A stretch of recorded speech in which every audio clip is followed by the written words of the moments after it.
Hello, hello. Hello, hello. Hello. Hello. Everyone. Hello, everybody. Welcome to Adventure Starters. Let's count. 1, bam. 2, 3, oh, he's throwing 4.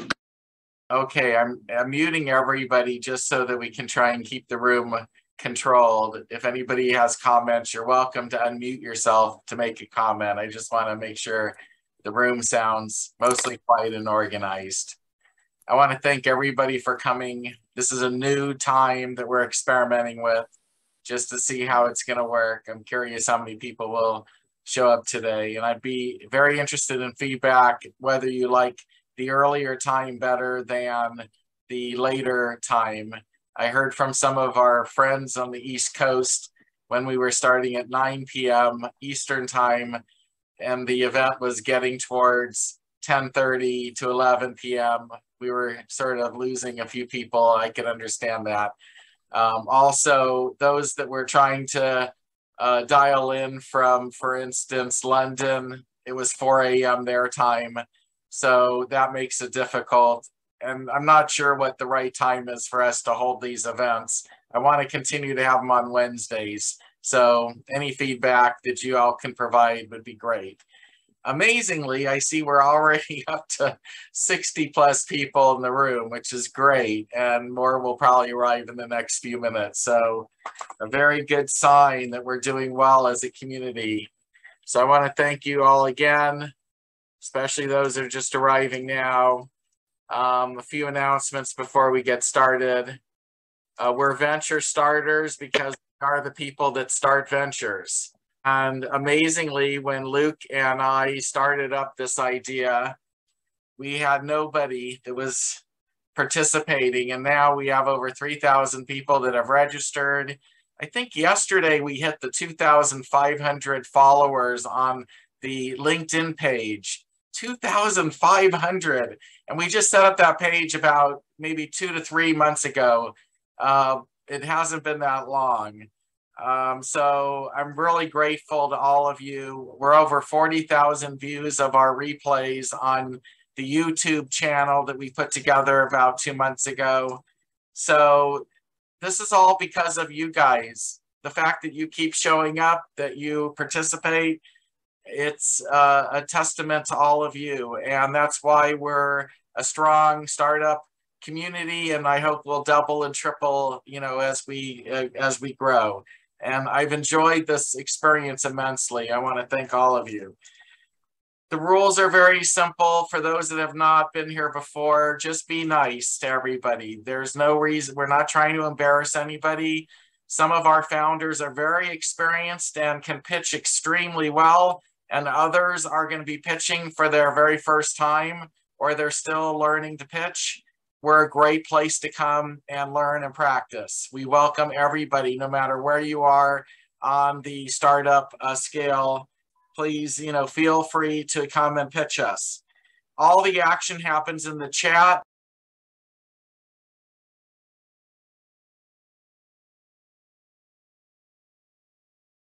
Mark, sorry, you seem to be on mute. Yeah. Oops, sorry about that. You can meet anybody that you need to on the chat, and so that's the place to go. So utilize the chat. For those of you that would like to pitch at today's event, go to the reactions button, or in some cases it's the more button, and look for a digital raise your hand. And that's where you can essentially choose to be in the queue. Zoom is going to put you all in a queue for me. I'm just going to go in the order that everybody signs in to give a pitch. And appreciate you doing that. Please don't raise your hand like this way. I'm not going to recognize it. Make sure it's the digital raise your hand. We had somebody who was offended that I didn't call on them. They misunderstood the difference between digital versus really raising your hand. I would appreciate it if everybody, wow, we're up to over 80 again, and it's early in the event. Wow, you guys are amazing. Okay, so please keep your audio on mute unless you're speaking. Really important because we all want to hear, especially the investors that are attending. And we keep getting more investors every single week we're a growing investor community looking for startups to invest in. And so I just want to say it's an easier event to listen to if you will monitor your mute, so we don't have to do it on our own. You might see my face up 2 or 3 times among the community. It's because I have 2 assistants now helping me to manage these events. One is helping let people in, and the other is representing me in the chat. I will not see anything that you guys type to me in the chat. My assistant will, and she'll do the best she can to manage that situation, but just know you're not going to be able to see me. Information about how to reach me, though, for those of you that want to reach me, there's 2 ways. One is at the venturestarters.com website, where at the very bottom of the website, you can find a way to reach out to me and even access my calendar if you'd like to, you know, have a one-on-one with me.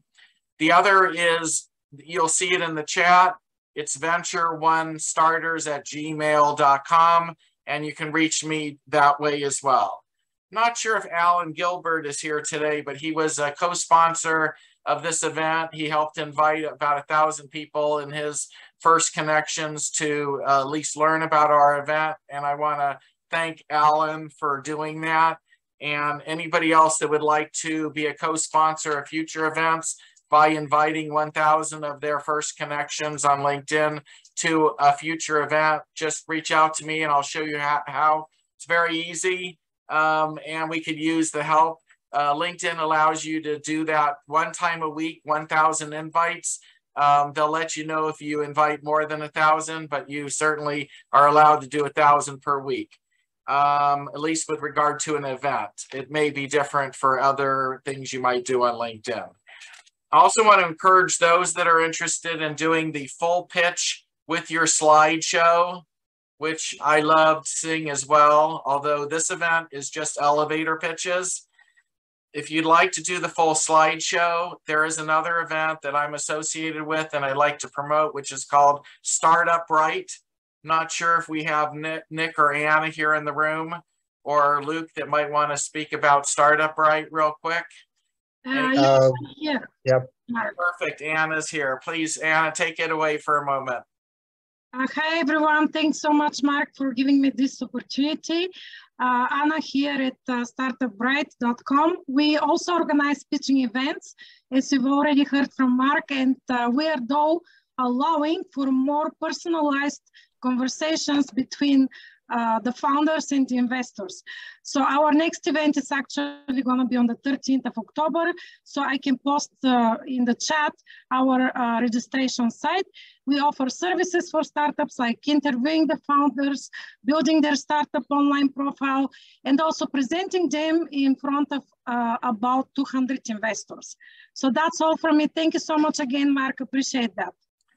You're welcome. It's a great event. Please look into it if that's something you'd like to do as a slideshow project.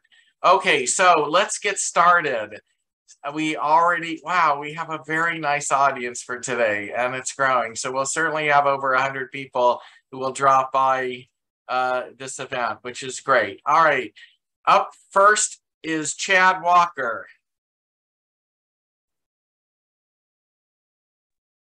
Thank you, Mark. It's good to be back at the front of the line instead of the back as I was last time. Good. So hopefully it won't be such a hot take tonight. Floor is yours. Well, again, my name's Chad Walker. I'm the founder and CEO of Clientele. Now, Clientele is a mobile app that saves contractors time and money by leveling the playing field with the transparency that the customers have had for over 2.5 decades now, ever since Angie sat down and scribbled out her first list. Now, a lot of people get confused when I tell them this. So to make it real simple, what we allow contractors to do is, first and foremost, we allow them to rate their customers the same way that they've been rated. And we correlate those ratings with public records such as liens, outstanding debts, credit profiles, all in one unique customer transparency profile. Now, why do we do this? Because contractors are the bad guys, right? They're the crooks. They rip you off. They take your money. They move town. Well, I myself, after 6 years in the Navy, I got out and became an electrician. So I learned firsthand the imbalance in the relationship between contractors and their customers. And through talking with my peers, I found out that this isn't something that's isolated to just one trade or even one state. And there's a kind of a nasty little secret within the contracting world. And I'll go ahead and tell you guys right now, they don't want you to know it, but the customer's not always right. It's a hard thing to wrap your head around, but yes, the customer's not always right. So the customer, working for the wrong customer, can cost contractors tens, if not hundreds of thousands of dollars, and eventually their business as a whole. Now, here in Florida, that loss hurts a little more because contractors in Florida earn about 40% less than the national average based on their trade. And from county to county, we found that this loss is universal. Contractors are losing about 10% of their gross income just due to non-payment. That's simply not getting paid for the work that you do every single day. Now, the interesting thing, after a couple thousand interviews with contractors, we found out they're losing an additional 10 to 15% in opportunity loss. Now, this is giving away your time for free. Now, every contractor, you well know, has to give away a free estimate just to get in the door. But once you're in the door, if a customer's not happy, you'll stretch a 2-week job into a 6-week job just to avoid the negative rating that they can hold over you online that can impact your inbound calls. So as I said, the relationship is so imbalanced that contractors have worked under for so long, they chalk it up to the cost of doing business. But that's only because as contractors, they haven't had the right tool for the job. And that's why we built the Clientele app. With the Clientele app, it's mobile first for an industry that's constantly on the go. It's available on iOS and Android. It's fast. It's a very simple metric. Do they pay? Yes or no? Or are they a pain to work for? Yes or no? Would you ever work for them again? Yes or no? Those 3 things tell any contractor enough to decide whether or not they want to knock on that door or simply carry on to the next job. Contractors are spending thousands of dollars every month just to generate leads, when sometimes those leads are costing them more money than it costs them to generate in the first place. So with Clientele, we're looking to level the playing field so every contractor can finally know before they go. It's just that simple. We're raising a pre-seed $500,000 round right now through a safe note. We've raised 175 to date, and we're looking to lock down the state of Florida. We believe we can bring in about 50,000 contractors just in the state of Florida before we roll into Texas, then California to round out the big 3 in construction. So hopefully someone on the call is interested. We'd love to help you. We'd love your help getting there. Thank you, Chad, for getting us started. Do we have any questions or comments? Hey, yeah, Chad, this is Jake, pre-seed seed investor with Silicon Beach Investment Group. Just curious, do you, what's built right now? Do you have something built, or is it still idea stage? We do have the MVP right now. We're constantly scraping public lien records right here in Central Florida, looking to expand out for the rest of the state. We've got a little bit of runway left. That's why we're continuing to raise. And we have a new data partner that we're bringing on board with an API that will allow us to connect previous addresses with our current customers, so we can pull lien records from any county that they've ever lived in and correlate. So we're making the app more intelligent. So I can tell you that Jim Smith and Jimmy Smith and James Smith and Jay Smith are all the same individual and everywhere they've lived, and if they've ever not paid their bills in those places. So yes, we have an MVP. We had 100 contractors go into our beta. Those 100 contractors have allocated 4,500 or so customer reviews here in Florida. And we've had interest from contractors all the way into Canada. Excuse me. Okay, thank you, Chad, and thank you for the question. I really welcome and encourage questions, but I see that we have 30 people that want to pitch already signed up, so I'm going to try and move things along. I would also just suggest for many of you that you change your name on the bottom of your picture to include, after your first name and your last name, your email address, so that people can easily identify how to reach you. And the way to do that is, if you hover above the picture, there should be 3 dots and it'll give you rename. I think that's what it's called, rename, as a function. And then you can now, don't replace your full name with just your email address, especially those of you that are going to be pitching. I still need to see your first name minimum so I can introduce you. but you can add your email address. It's just another way of being able to network. So we're going to move on. Up next is Alan. Alan Witters, you're next. Hey guys, thanks for having me. We started a company about 2 years ago called T4L, stands for Transportation for Life. It's an electric vehicle subscription company. We've raised about $2.5 million. We've got about 25 really beautiful Teslas on the road under a subscription model. The subscription model is fairly unique because you have to be a member first, and you end up getting actually a charge card, T4L charge card that handles all the incidentals around the car. You get insurance, all the charging is paid for, and everything around the car is paid for by us in your monthly fee. It's a 2-year contract. It is, you can basically pick the Tesla of your choice. We partnered with Tesla nationwide. We do have orders with Porsche, GM, Ford, and several others. We're raising a $10 million Series B round. We got about $1.5 million of that done so far. We just started a couple of weeks ago. The crazy stuff about this is that we have about 300 back orders and about 4,000 leads in our CRM.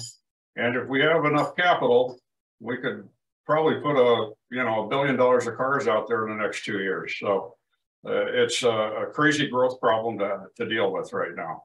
We started our first revenues back in third quarter of last year. We've been able to double revenues just about every quarter. And 2023, we're shooting for profitability. Okay, Alan, that sounds fascinating. Does anybody have any questions or comments? Hey, Mark, this is Keith. I'd like to jump in with a quick question for Alan. What a cool presentation. I love the concept, and obviously less carbon in the air is better for all of us. So thank you for that. Hey, give us a sense for your go-to-market here. Who's the ideal customer, and how are you going to capture them before everybody else jumps on the similar highway? Well, we have several competitors. Our nearest comp is a group called On.2 out of the UK. And there's also another group called Autonomy here in the United States. Most of those are month-to-month or short-term subscriptions, which have a lot of logistics issues with them and a lot of operating costs. Because our subscriptions are 2 years old or 2 years long, we have very little logistics issues compared to the short-term stuff. I'll give you an idea. I had 135 inbound leads last week. We do no marketing. It's all word of mouth. And 135 inbound leads, if we had the cars, we can close about 50%. Since we don't have the cars, we sign up about 20% on a pre-order. And that takes anywhere from 90 days to 13 months to get a car, just with all the cars situations out there. And our unit economics are pretty straightforward. Our average asset cost is $72,000.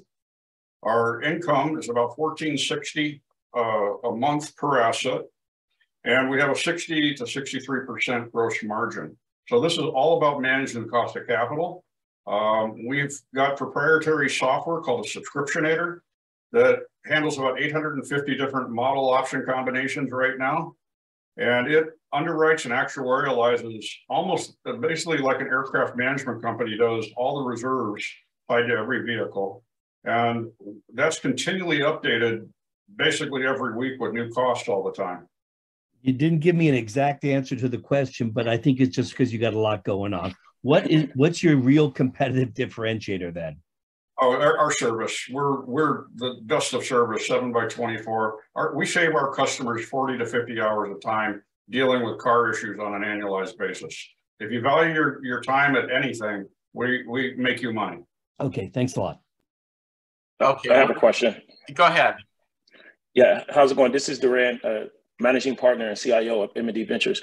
So Alan, I'm wondering, how does this tie into the Toro business? Because it sounds as if there's going to be some slight form of exclusivity for 2 years. Do your contracts stop your members from placing a car on Toro, thereby monetizing the vehicle that they have? And how does we don't allow any third-party business operated out of the car. Got it. So one extra question connected to that. So do you all have interest in entering the Toro business where you're providing a two-sided marketplace? No, it's really Turo's a really place you get your cars trashed, because we've tried it, we've tested it several times, and we can't get around the logistics issues of Turo and how much it costs to place cars, fix cars, recertify them all the time. The short-term subscription or rental business, we're not set up for that. We're set up to provide a very luxury level service for our customers. Got it. Thanks for that. Anybody else real quick? Yeah, just really quick. What are your revenues today, and where do you think your revenues will be next year? We're doing about 40,000 a month right now on about 25 cars. We'll probably be, if we're able to get the cars delivered, and I have 100 cars in order with Tesla right now. If we're able to get those placed the rest of this year, we'll probably be at about 100 grand a month in revenue, maybe a little more. And we'll be very close, basically at 80 to 90 cars, we start getting to EBIT profitability or break even. EBITDA, because we're putting every dollar profit back into the fleet, EBITDA is going to be evasive probably for 4 or 5 years until we stop growing or we pass our curve. Alan, are you only doing Teslas? We also have we do Porsches, Nissans. We have orders with every single electric vehicle vendor, but they're not delivering to fleets. Copy that. Okay, I appreciate all those questions. We're going to need to move on because we have so many people. That was really a great presentation, though. Isaac, you're up next. You got to get off mute. There you go. Yeah. All right, you can hear me? Yes. Awesome. Let me just, okay. Hi, everyone. My name is Isaac Lafer, and I'm the founder of PickMe. I am a recent college graduate just this past May. I studied finance and entrepreneurship, and what I'm building is a platform to allow anyone to monetize their content without followers. Practically, the way that we're doing that is we host head-to-head photo contests, and the participants have to pay to enter the contests. So think DraftKings meets Instagram. And the reason why we're building this is because, I don't know about you, but I've been on social media for the past 10 years and I've not earned a dime on it. And what I've seen is that there's billions of users, but more specifically, there's 85 million photographers and creators out there who don't earn anything also, and they're actively posting. There's over 14 billion photos uploaded daily across all social platforms. And what we're trying to do is stay very focused on this niche of photography and allow anyone to start monetizing without having to generate a large following. The target audience is obviously photographers in the beginning, but we see this as a much grander vision where we could go after all sorts of content, namely videos, memes, GIFs, whatever it is, poetry. If you name it, we're gonna provide it. And the way that the contest works is that there's different categories, let's say nature, food, art, and then the photographers would upload their photo into the contest. They'd pay the entry fee. It could be a $1 entry fee. It could be a $1,000 entry fee. And then the public votes on it. And what's really cool about this is that it's all anonymous. So no one's actually judging based off of the name or the actual number of votes that's on the picture. All they see is the 2 pieces of content. So it's about the quality, not the kind of fake follower count that's going to get people to vote. And we are raising a pre-seed right now. We're raising about $1 million on a safe note. And we already have $350,000 committed. And we're in a pretty late stage talks with a couple of other VC firms and a few angels, but we are flexible in terms of kind of the cap on the safe. I will be happy to speak with anyone that is interested and thinks that they could provide some value. We're going to be launching in November, and we have a great team alongside me, and we're very passionate about what we're doing here. Okay, that sounds neat. Does anybody have any questions or comments? I have a question for Isaac. Go ahead. Yeah, so Isaac, the content, so the first thing that I thought about when you were pretty interesting, little white space idea, I like it.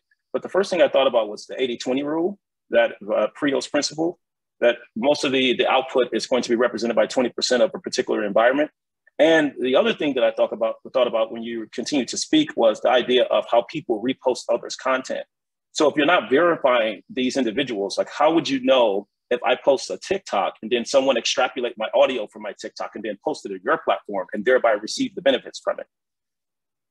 That's a fantastic question. So what we do is we analyze the metadata behind every single picture.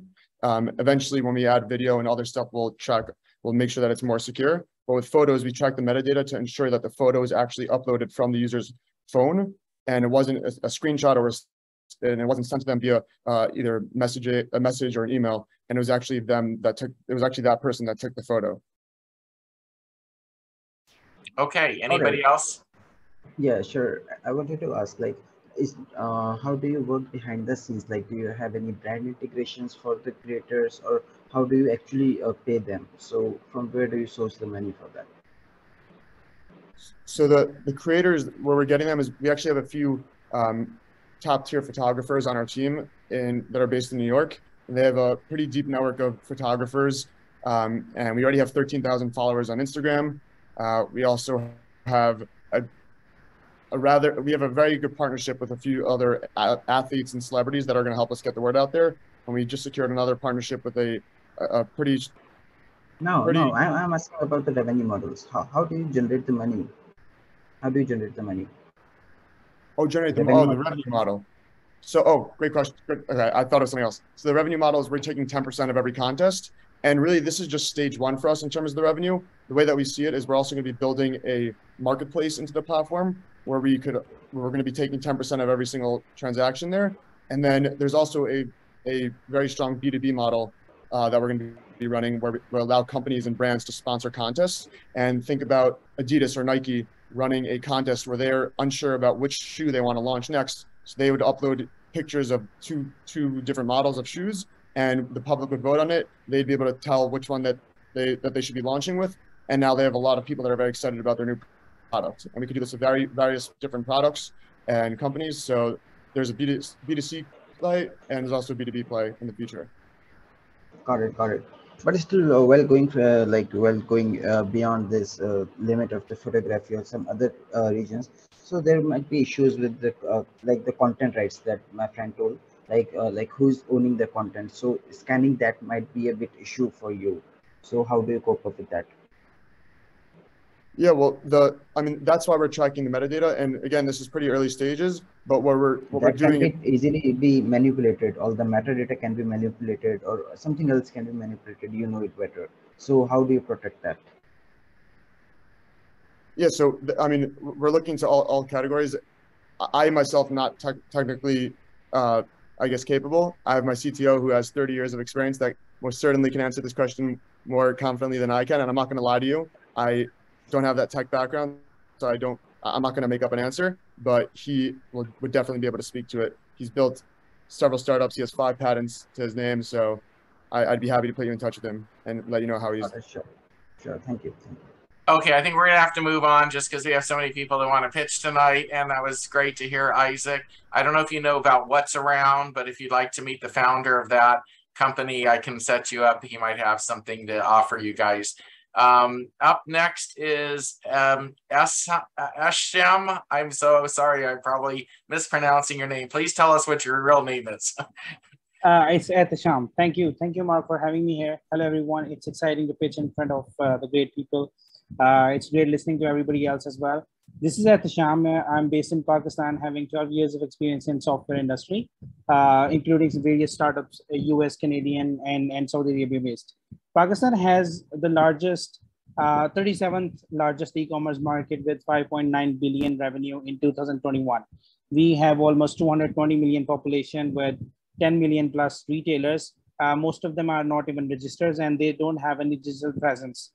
So they spend a lot of money on stock management, print media, and to market themselves in their neighborhood, they spend a lot of money on print media as well. So sometimes on the other side, for the consumers, it becomes really hard sometimes to find a relevant product, shop, service nearby. So however, there is a great shift recently in online orders using mobile apps and awareness in digital media, etc.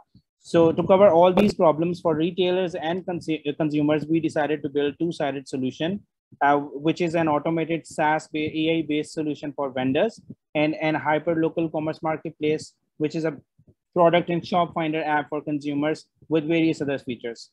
So the name is venture, name is Dukandar online basically. Dukandar is the shop, means shopkeeper. It is an Urdu word, but very much familiar in UAE, in South Asia, etc. Our business model is quite straightforward. We charge SaaS-based fee to the vendors, providing various featured items and other features as well, including scan to pay feature to our long queues, etc. And we charge consumer a very minimal fee, including the delivery charges. We have already validated our product with successful pilot run and acquired 330 shops and 500 plus consumers with organic reach and market visits. Now, in order to get early traction, we are seeking small amount of check of around $50,000 for early traction. Small checks would be helpful as well in Pakistan because it's a dollar conversion in PKR. So that's all for the venture. I'm really excited to hear from you guys. Thank you. If you have any question, you can ask me and I'll leave the details in chat box. Looking forward to connect. Thank you. And also, before I ask if anybody has any questions, for those who are new, who just arrived, please open up your chat because that's where everybody meets each other. Okay, does anybody have any questions regarding this particular pitch? Hi, Ashram. Yeah, I have a question.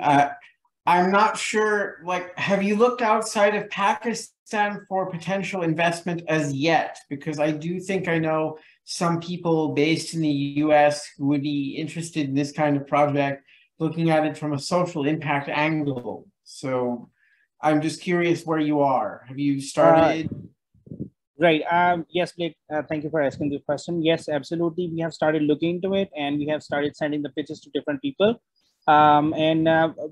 Before we were just sending these pitches to VCs.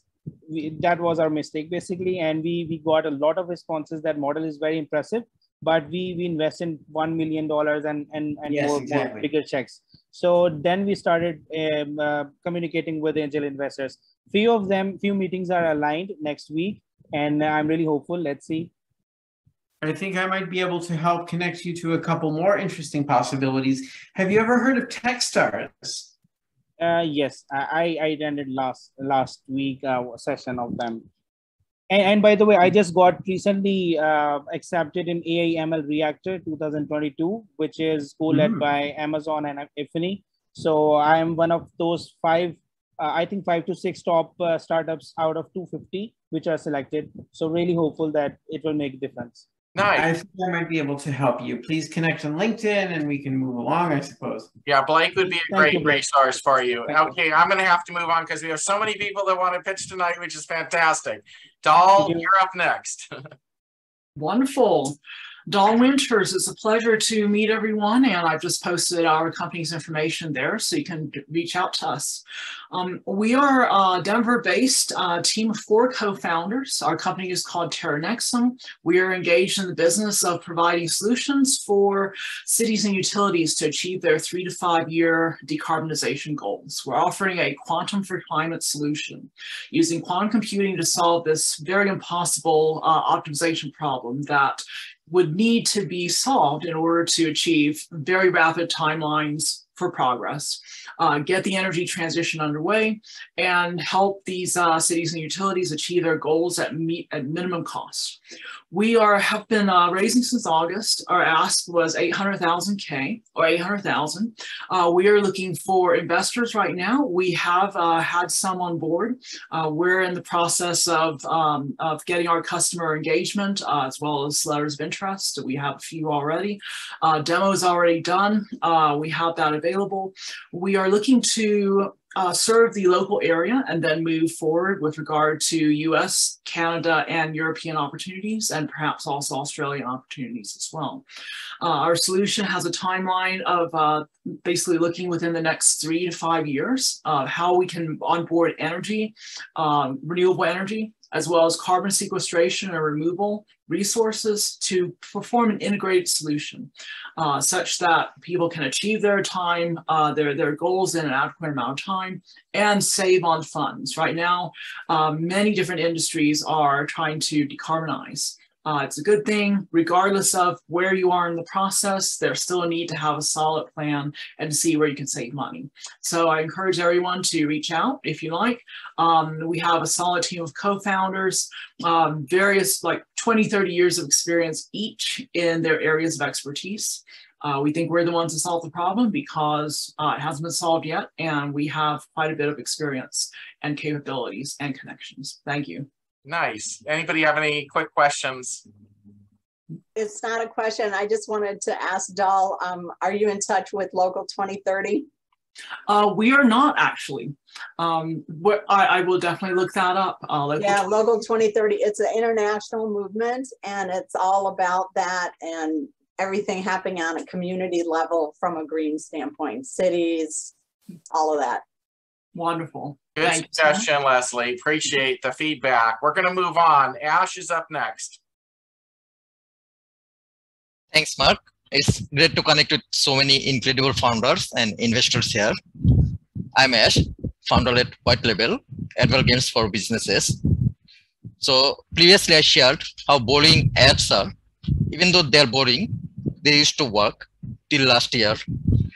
But if you look closely now on social media, such as Facebook or Twitter, many ads are no longer related to you, but something completely different. Why is that? Apple decided to eliminate the uses of identifier for advertisers, also known as IDFA. Almost immediately, $315 billion of market value has been erased. This is a burning topic right now in the marketers and advertisers communities. Advert games are an effective solution to solve this problem. On average, players spend 17 minutes on advert games. Advert games can collect user data on scale with rewards, discounts, and leaderboards. Advertisers and marketers can then use this data to engage with the target audience. Traditionally, advert games have been used by larger brands like Burger King, Gucci, Ford, etc. But now we want to make this available for businesses of all sizes. We have run a trial and made $9,000 in revenue just in 4 months. We're raising an angel round of 100K through SafeNote. The link is in the chat, and you can invest with a few clicks starting from $1,000 only. The fund will enable us to build the SaaS, and we have a strategy to reach $5 million in annual revenue within a year. Thank you. Any questions of Ash? It's a gaming. It's a gaming a company. It's interesting. I actually took a look at it. Some of you might want to meet up with Ash in the chat. Up next is Ardalia. I hope I got that right. Yes, you're correct. Ardalia Mays. Hi, my name is Ardalia Mays. I am the founder and owner of our company, Madix LLC, as well as my husband, Gary Mays. I'm a registered nurse in the state of Georgia, and I'm an advocate for the Alzheimer's community. Our company has created a GPS tracking bracelet for those that suffer with Alzheimer's with the risk of wandering. We are currently a startup company, and we're trying to get our product out, which is called COLOS, which stands for Keeping Our Loved Ones Safe.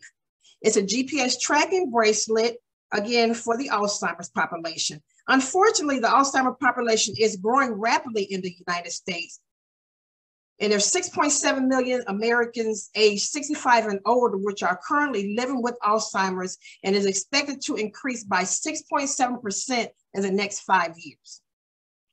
6.6 out of 10 people with Alzheimer's will wonder, not if, but will wonder repeatedly, sometimes one time, but most of the time it would be a repeated occasion.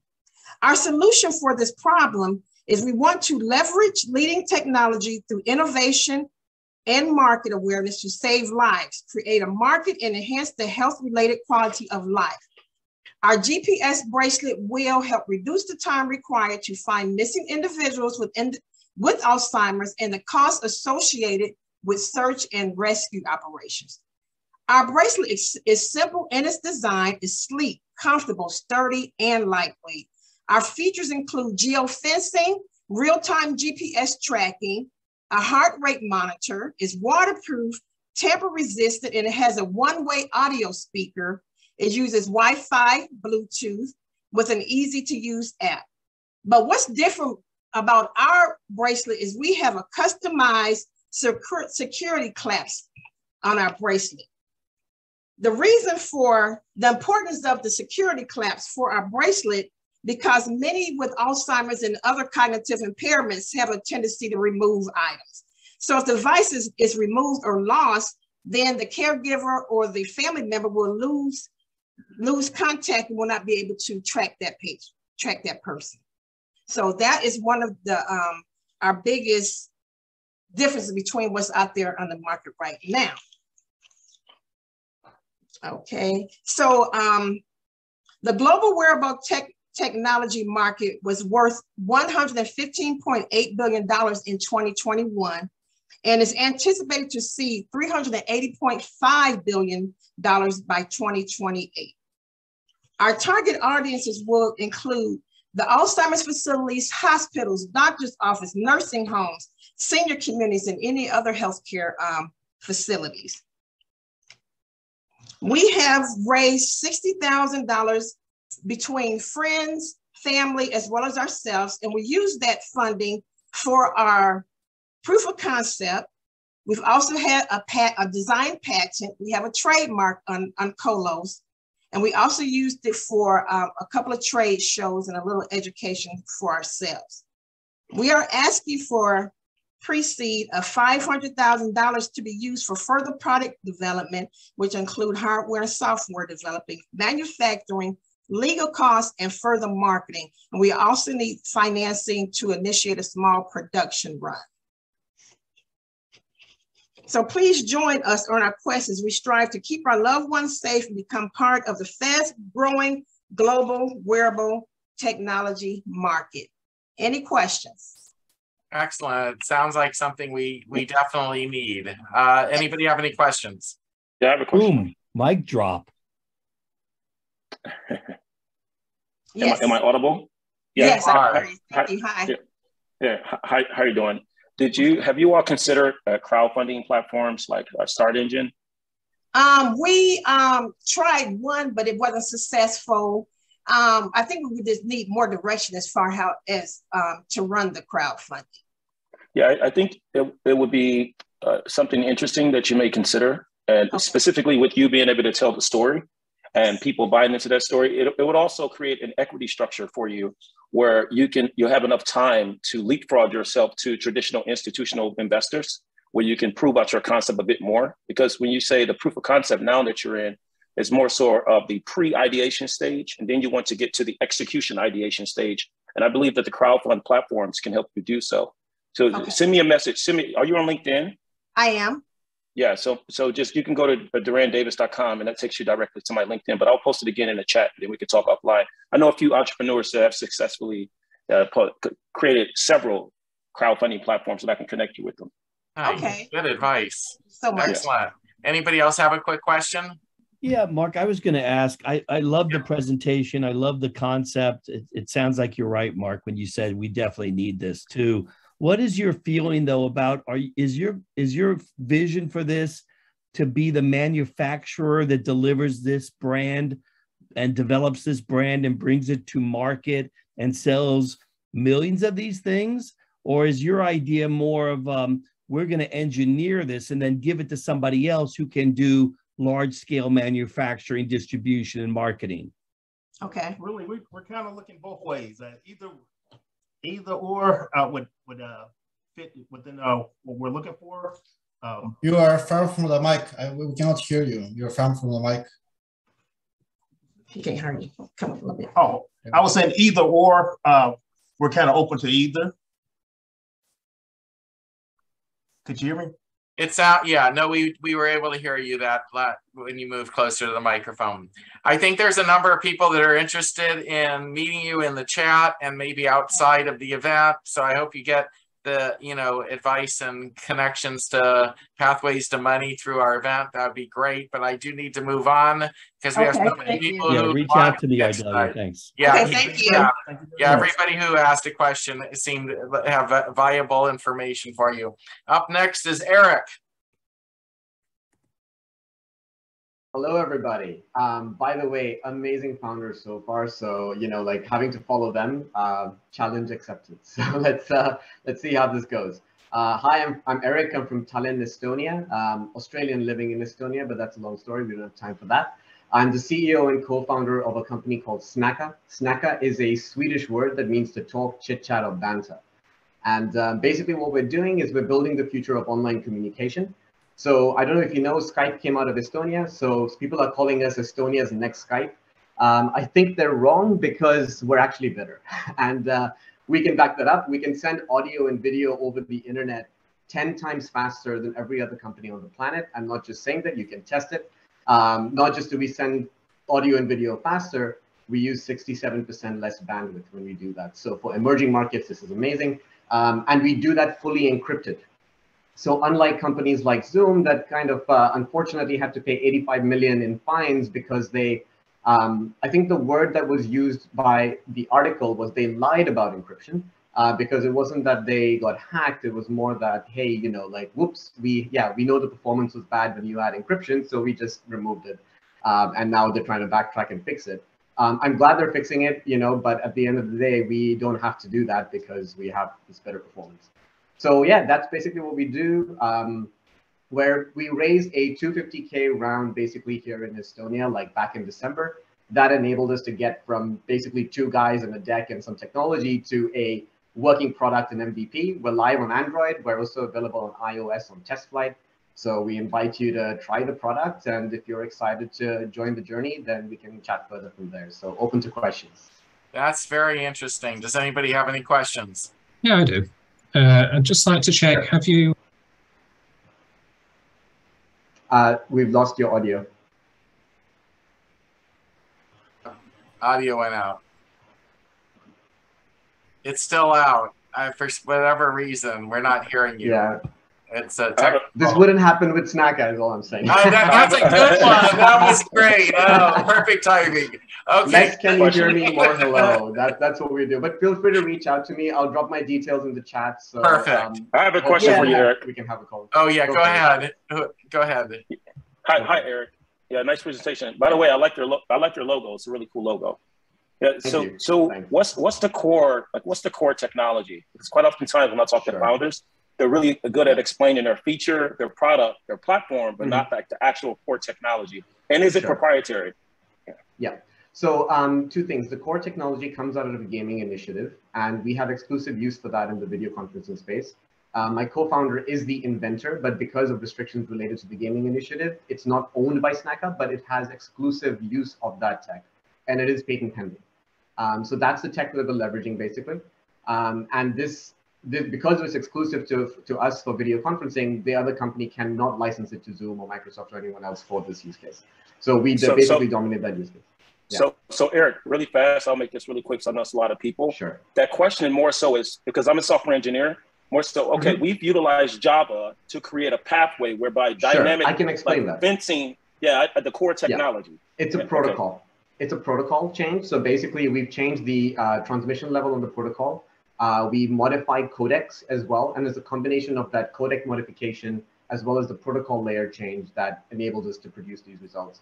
Happy to go into more technical details over a direct one-on-one or something. We can I'm gonna connect with you now. Well. Yeah, fantastic. With you now.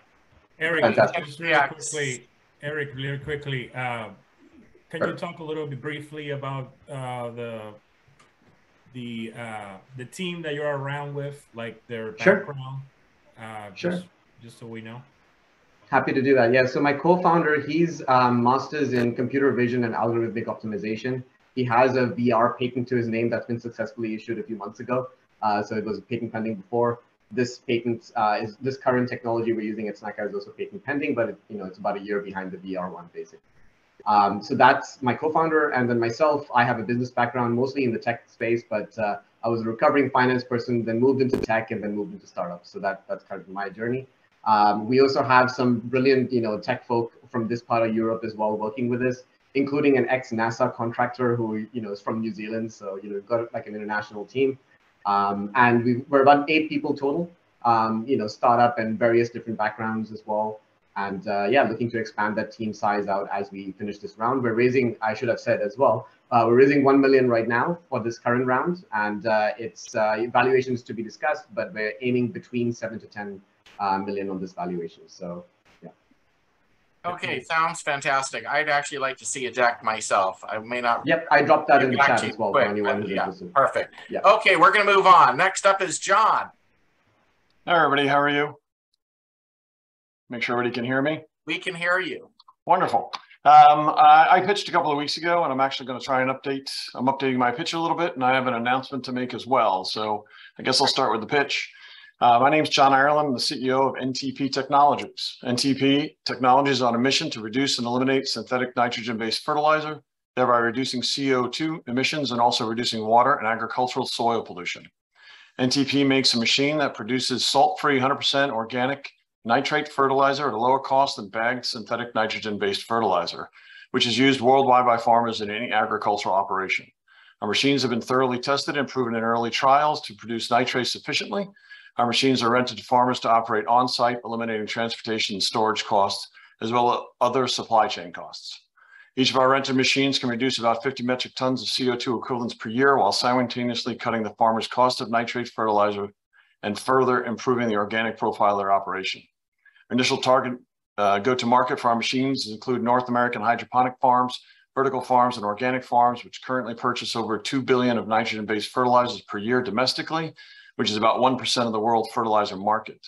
Ntp is now ramping up go-to-market sales through a combination of traditional marketing channels, including direct sales, digital marketing, plus universities and ag extensions in each state. We're raising $3 million in our Series A round to increase our scalability and penetration into these markets in order to reach cash flow positive operations by 2024. Happy to take any questions. I'll see if I can get a question in.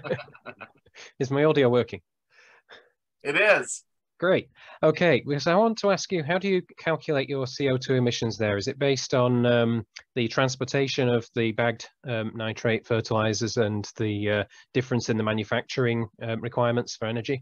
So it's primarily due to the manufacturing and the application associated with the nitrates themselves. We found that storage and transportation is actually pretty small. There's a really good paper that was produced about 6-8 months ago on agriculture and nitrates in terms of CO2 emissions.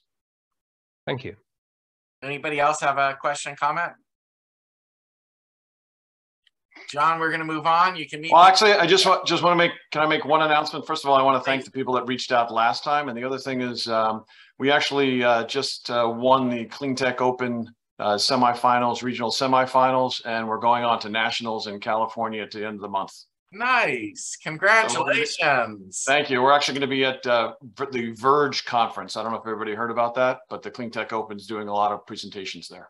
Fantastic. Great news, John. Well, we'll keep an eye on you. You're definitely moving and shaking it.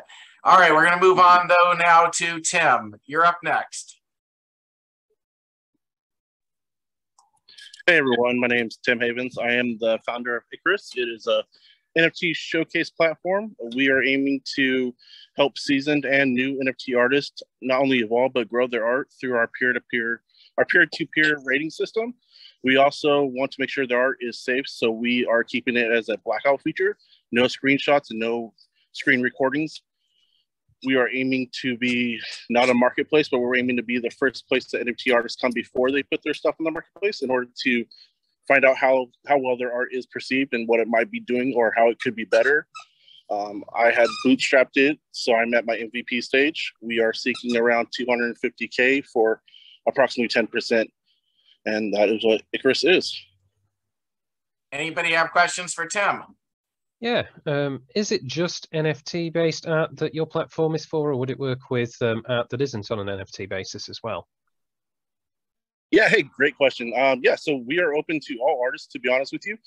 Digital artists, anyone who wants to improve their art is always welcome to join. I think that we had just hit 150 users. We've been out for about 3 weeks, and that's all organic growth. So that's where we are currently at. But yes, we are open to every artist, but we have pretty much marketed to NFT artists majorly. Anybody else real quick? Thank you, Tim. Meet Tim in the chat. Up next is Milland. Hope I got that right. You'll have to come. There you go. You're still on mute. Can you hear me now? Yes, we can. Yes. So I am creating a sodium-ion battery, and I have a team of researchers with me who are PhDs in material sciences and chemical engineering. And I'm doing it with the lab here in India, which is a government lab called Secretome near Chennai. And my battery, the good thing about it is using only earth-abundant materials like iron, and of course the sodium and cyanide. And so basically the formula for this battery is iron ferrocyanides. So that is earth abundant material. I have shared my pitch also for that. And this batteries is something like which can be used for the grid sector and of course the EV sector. And I was talking to certain genset firms who want to store their energy and in the sodium ion batteries because they don't want to take costly batteries of lithium, which has supply chain issues also.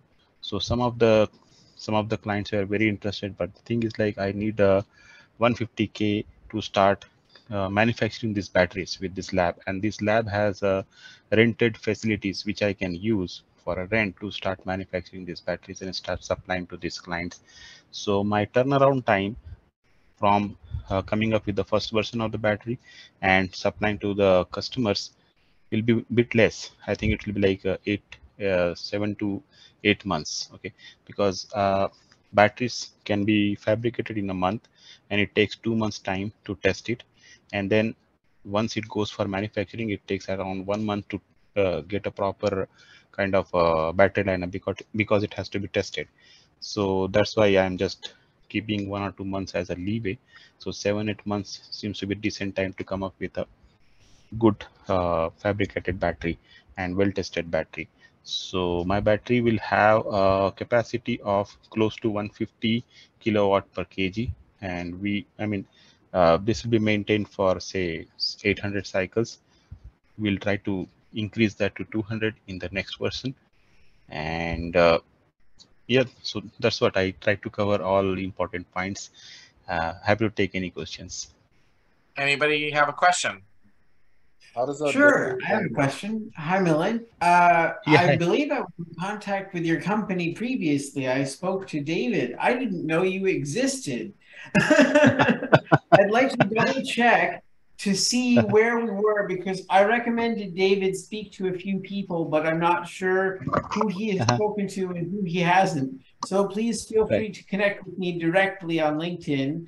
And I'll see if I can connect you to some people who I know would be interested in what you're creating because they might have already seen an earlier version of your deck. Right. Possible. So I'll surely connect with you. Anybody else? How does the battery differ in terms of efficiency to other technologies? In terms of efficiency, we will say we are better compared to even say sometimes say LFP also, because we operate in the higher temperature range, -20 to 70. Okay, so even though the efficiency might fall down in the lower temperatures little bit, but not as much as the lithium one. Lithium will just, it will not move at all because the ions get stuck and things become very difficult for them. So that way the efficiency of sodium is very much better. Sodium ion itself is slightly bigger. That makes it difficult to store in anode, but that can be solved by more research in the hard carbon and having a porous hard carbon. So that way the efficiency will would it be increase. any safe? Is it any safer? Oh yes, it is much better than lithium. Lithium will explode if you puncture it. Okay, if you poke it or in the higher temperatures, but sodium will not do that. And that's the reason you should use sodium batteries. And lithium itself is damaging the environment, and the mining of the lithium itself is damaging the environment. So that way I will say sodium is much safer, better, and you're really using a green energy. You're not damaging the environment there. Okay, we're going to have to move on, but if you'd like to learn more, you can meet up in the chat. Up next. Oh, yes, sure. Okay, thank you. Next is Hoang. Not sure I got that right or not, but you can tell us Thank your you. name. Thank you for having me. Yeah, my name is Huang. I'm the founder of Units. Currently, I'm living here in Berlin, Germany. I've been like a software engineer for the last 16 years. And in 2020, I came back to my country for vacation, and it turned out to be like 2 years staying in Vietnam. And then I founded my startup company. We are building a stress-free interactive teaching platform via Zoom for language school, vocational training school, or any schools. But currently we're focused in private school and international schools over here in Germany and in Europe.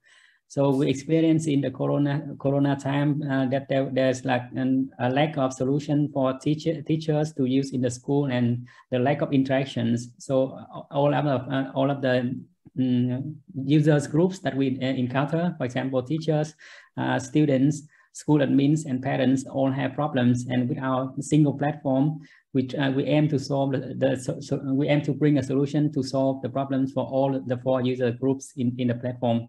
And here I send so our solutions. What does our solution comprise? It has like a course management based on course management, so that the school can manage their entire course catalog. The video conferencing solution is based on Zoom. So it is in a Zoom app, and there's like an interactive classroom interface where they can interact in real time, and we provide the automatic reports for attendance and tracking, so that teachers no longer need to worry about doing manual attendance anymore. And so that is our solution in a nutshell. So we already in the phase of acquiring our first, we have our first customer already, that is a language school and vocational training school over here in Germany. They have 600 students, and our business model is that we charge the school for yearly amount. And yes, we are working with our second customers that is also like a school as well. And yeah, we expect to give the MVP solution to them and by the end of this month. So yeah, that is my status so far, and I'm going to send some more information and slide deck over here as well. And nice to meet. Are you raising money? I wasn't sure about that. Are you raising money? Yes, we're trying to raise our first round. I bootstrapped the whole company myself. Yes. We are currently, I'm working here in Berlin with my co-founder, who is like 20 years of experience in teaching and education. So she's helping me a lot in like talking and contacting to schools. And in fact, she's already like in talk with a very big corporate companies over here in Germany, which has like 60,000 people. So we are hoping to like, giving this solution to these like big clients over here in Germany. And yeah, so our CTO, he's living in Vietnam. He's my co-founder, like 20 years friends from university. We started the project two years ago. Currently, we already like finished our teaching platform. Our interactive learning platform is already available, and we can actually meet in our like platform. For example, if you want to do a one-on-one meeting with me, we can meet in our platform and do the meeting over there. So I'd like to Good. So does anybody have any questions? I'm sorry. Does anybody have any? Yeah, I have a question. Please. Yeah. Hi, Hoan. And I have your deck in front of me. So it appears as if you all are focusing on 3 verticals. And so how do you maximize the supply with your teachers if you're going to focus on 3 different verticals? Or is your goal to get teachers that have broad skills whereby they can teach all 3 verticals? And the other question about the verticals, what have been your most successful verticals between the schools, the language, and the vocational markets? So currently, like we talk to different schools over here. So our first customer is a vocational training school and language school. They have 600 students, and we are even in talk to corporates as well, like a very big corporates over here in Germany. And language school, or even like driving school. We never know that driving school, they have students learning online, and they really like show interest in using our platform as well. So we are actually like talking to the schools and not directly to the teacher, but I mean, we know that the teachers are actually like our users in the platform. They are like the main main users groups who will decide like on using our solution or not. So because our solution is based on Zoom, it is familiar to them, and we provide on top of that like all of the automatic attendance things. So it is like, you know, something that help them to familiar and make their life easier. Okay. Anybody else? Questions? I'm sorry, we're going to have to move on. I don't mean to rush you. It sounded fascinating. We're up next is, I'm not even sure. Heritage, I'm so sorry. Yes, yes. Thank you a lot, man. Yes, Heritage, please. You're up. Yeah. Have you ever wondered when you buy plastic water bottle, you also buy the single-use plastic? Hi, my name is Herdy, and I'm CFO and co-founder of Asia Beverage Company. My company is Asia Beverage Company. We are working on already succeed with our seed stage with this 19-liter gallon with the subscription of business model. Our company based in Indonesia, and we are currently working on open new investment for our stage Series A with lead by Founder Institute Funding Lab program from Silicon Valley, and we hope something bad never happen. When we are and for our next project, we will build a product for this glass bottle, and it will cutting the cost over cutting the price over 60% for the last consumer. And we also have unfair advantage and the data and the survey, which is we cannot open it right now because it's gonna be really too long. Yeah, okay, that's it from me. Great. Does anybody have any questions? All right, so meet up on the chat and maybe leave your key information so people can learn more about what you're doing. It'll make it easier for them to formulate questions. Up next is Raphael. Hey everybody, my name is Raphael Robinson, and I'm the founder of Ntp Plus. Basically, the problem we're trying to solve is that a lot of people want to pursue a career in the entertainment industry, like filmmakers, animators, and actors. But not only is the industry extremely hard to break into, it's also really hard to keep a job and keep finding work. So I built Ntp Plus, which is a streaming service like Netflix, but instead anybody can directly upload and monetize their own independent productions, whether that's an animated series, a short film, or like a talk show. Our website is fully deployed at ntplus.co, and our app is available on both Android and iOS. And we're raising $100,000 in seed funding. Okay, interesting. Does anybody have any questions? Yeah, this is Mario Castellanos. Excuse me. Yeah, I have a quick question. How are you going to make money off of it? I actually did something very similar. I founded a company called Spincast, and what you're doing is very much like what we did at Spincast, which was to bring in indie productions from all over the world. So how do you plan to make any money?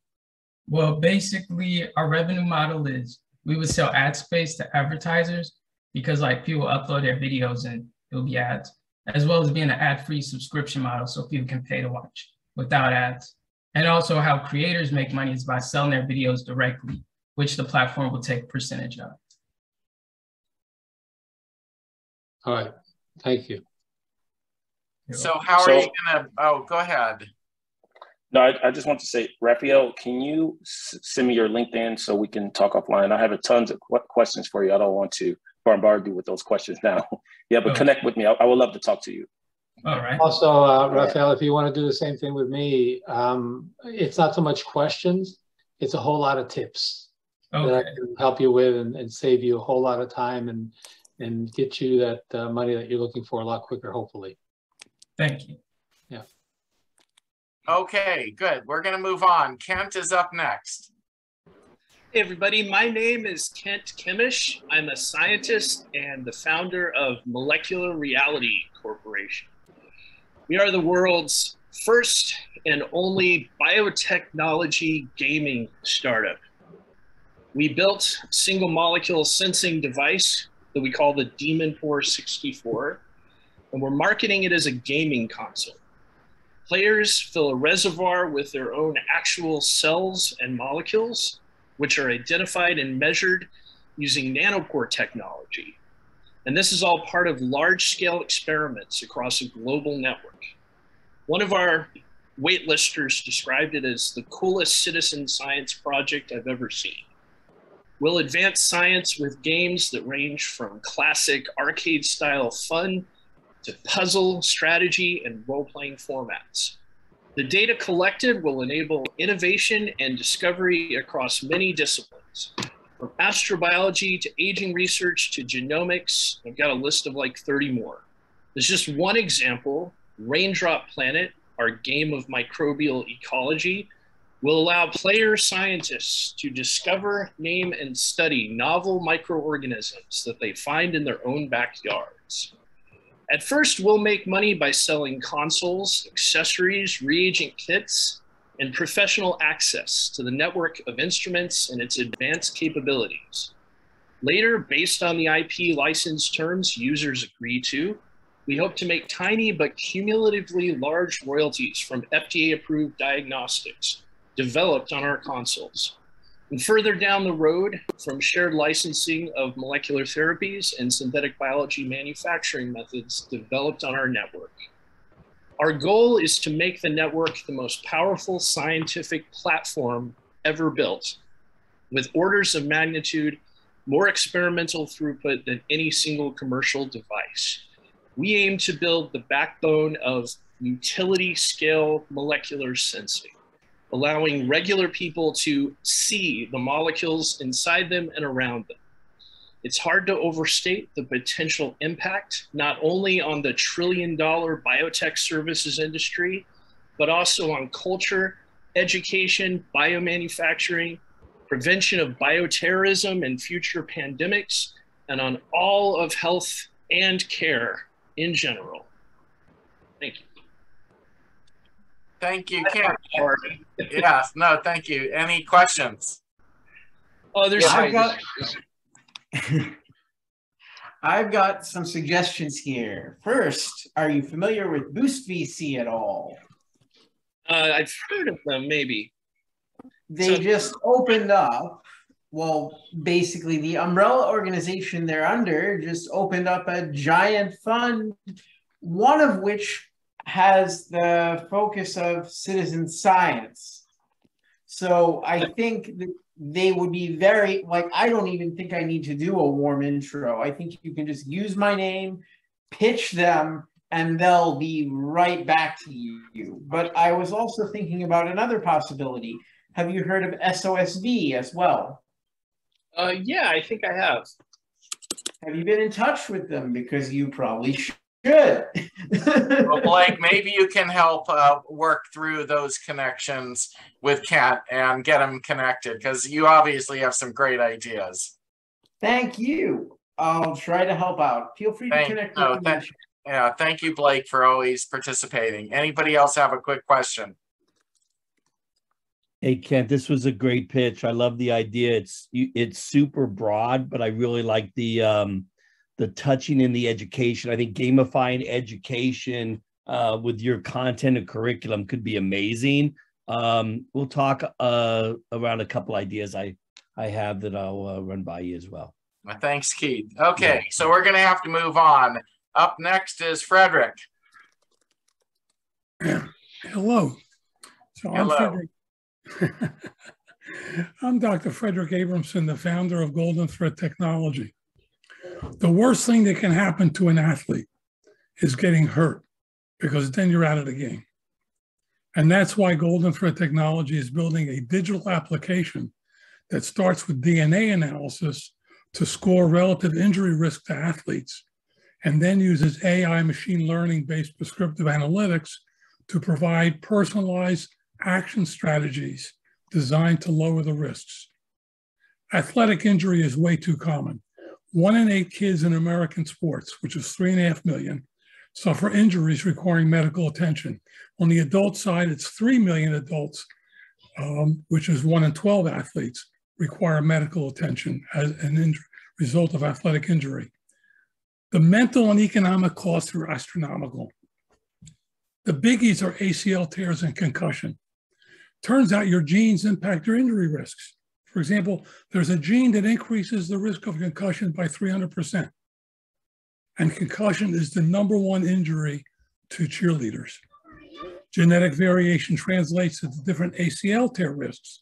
An example is that women are 4 to 7 times more likely to suffer an ACL tear in a sport than men in the same sport. I'm a PhD in human genetics and an MIT Sloan Fellow. I've been in the genetics and health field for many years. I'm a former athlete. Our initial targets are moms and dads with kids in sports around the world and adult amateur athletes. We can go directly to market in the United States because we don't require FDA approval because injury is not a disease. We are working to raise capital, and I'm happy to answer any questions. Are there any?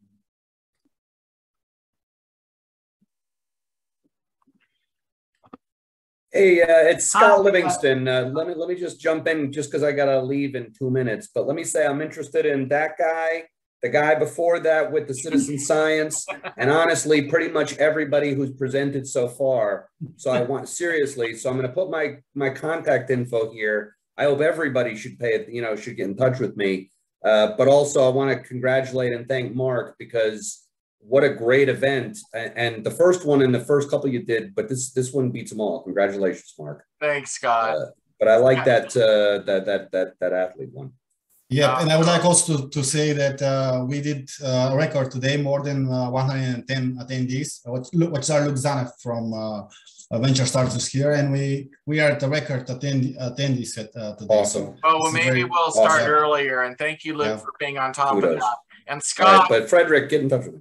Yeah, and I'd just like to say to everybody out there who might be looking, Scott is really a fantastic person to get to know. You may have seen him on that Unicorn Hunters television series. He was one of the original celebrities. He's basically very well known and connected with everybody important.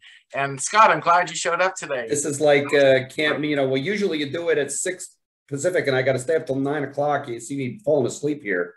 But this is perfect. But I got to go eat dinner now with my wife. Otherwise, she'll kill me. It's all good. Thanks for stopping. All right, thanks. Bye-bye. Bye, Scott.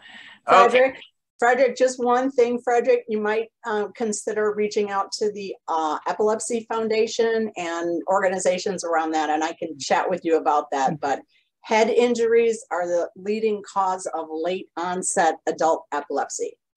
Good idea, Leslie. Thank you, Leslie, and my information is in the chat. So awesome. Thank you very much, and thank you. Welcome. Thanks to everybody who wants to help out Frederick. We're going to move on now. John, you're up next. All right. Well, good evening, guys. It's my first time here, so it's glad to be here, and thank you for listening. So I'm John Strawn, founder of Strawn Smart right here in Dallas, Texas. And basically, my story is 2 years ago, there's a company in Austin, good company, and they are one of the players in the 3D printed home technology space. Okay, and they made a press release about a new development they had coming out. And basically, they had partnered with a developer in Austin, and they built 8 homes there that were half 3D printed, and the second story was normal printing. The problem is that these homes are $700,000, and I knew right away, immediately, that there was a problem in the market and that it needed to be solved because it was a misapplication of the technology that had been invented. So me and my brother got together. My brother's an architect. I'm a producer and designer by trade. So we got together and we said, what can we do to utilize the technology that exists with 3D printing, but yet make it affordable and scalable for multifamily housing and for any city in America, and we have a pride for America, so we start there first. But any city that has a housing issue or a crisis, that we can build cheap, affordable housing with 3D printing. So we took that idea and we turned it into 4 models, okay, 4 actual models for housing for multifamily and single family that were built by 3D printers. Fast forward a year and a half to now, and we're in Dallas-Fort Worth, where inflation for rental costs has jumped up 35 to 40%. Now, that's well beyond standard inflationary measures in a normal economy. And here's what I mean, is that in Dallas-Fort Worth, the average 1-bedroom, 1-bath apartment right now rents for $1,700 a month. And it's about 500 square feet. We're facing right now basically New York and San Francisco prices. The average 2-bedroom, 3-bedroom is $2,000, $3,000, $4,000 plus. And how that really matters is, out of the DFW population, there's 2.4 million people, 300,000 families, not people, but families, okay? About 68% of that population is middle income, making less or bringing home less than $75,000, $60,000 a year combined. And they cannot afford that. So the problem lies is the fact that you have these people that are middle income individuals, hardworking Americans, and they have 2 options for housing. They can either all as a family squeeze into a little bitty studio apartment in a new community because that's all they can afford, or they have to move out of an urban area to the country where they can move into a house that they can afford. But here's the problem, is that there's no jobs. Okay, there's not activity or urbanization in those country areas. Okay, so they're either commuting or they're lowering their income because they're having to move because that's all they can live. And so the real problem here is that there's 300,000 families, or about 500,000 people, that can no longer afford to live in the metroplex that provides their income. So Strong Smart is simply based on taking a technology that already exists. And we have built out our models to serve 3 purposes. So outside of 3D printing, there's also a space called ADU, which is accessory dwelling units. Okay, these are prefab, pre-built homes that a customer or a developer orders. Okay, this is either a developer that's going to develop multiple units, or this is a person adding an additional dwelling unit to their home, let's say their backyard or their property, that they're going to Airbnb or give to family or whatever. So it's built off-site in a warehouse, then it's shipped to them on a lowboy or a semi-truck to their location. It's cost-effective, it's affordable, and it's quick. Our studio model right now, the 680 square foot studio model, costs $38,000 to build complete. We can sell it for anywhere between $78,000 and $115,000 compared to the market rate of the 8 other ADU companies that exist right now. Good profit margins. Okay. The second tier of revenue that we can generate from our models is our actual smart communities, standard multifamily, multiple unit smart communities that we will build and maintain. More importantly, we can cut our construction costs 30% less than the average multifamily builder. We can have these units and these communities up in less than 8 weeks versus 6 to 12 months. Okay. And on top of that, these communities and these smart homes have a 90-year shelf life. They're hurricane grade proof, which we all seen the news in Florida. They could have used some of these right now. Okay. The third, if I'm going too fast, I apologize. The third revenue model for these studio units is what we call our smart community tenant improvement model. 2 or 3 years down the road, as we develop as a company further, we're not just going to be building multifamily communities for people that can afford and live in good housing, but we're also going to be helping them improve their tenant history by utilizing AI and utilizing technology for them to pay their rent while we report to the credit bureaus that they paid a bill on time, thereby increasing their credit score and helping them maintain and build their rent, not just live in an apartment. Because we don't want to just collect money and make a killing and make millions of dollars. We will, that's guaranteed. But we want to help improve the lives of the individuals that live in our communities by giving them the ability to improve their credit score, improve their track record, eventually move out of our communities into nicer housing, buy a house, buy a home. So we have a 3-tiered revenue model. We have 4 models that we've built out that are rendered and built out with my brother's architecture firm right now. We're raising $1 million, okay? I have maxed out all my personal and business credit lines for the last 6 months. We're full tier in this and we're raising money. And we have 2 3D printer manufacturers, one in Belgium and one in Utah, that have already quoted us and pre-bid out the way out for our first printer. So the $1 million is going to go towards building out our first printer, getting our warehouse space, and launching the ADU product first, while we continue to earn revenue and make more money to launch our first community. And that's what we do. So sorry if that was really fast, but I'm open to take any questions you might have. Okay, real quick, just want to let you know I might know a 3D printing company in the United States that might be able to provide the equipment and reduce the amount of money that you're going to need. So check with me on that. Does anybody have any quick questions?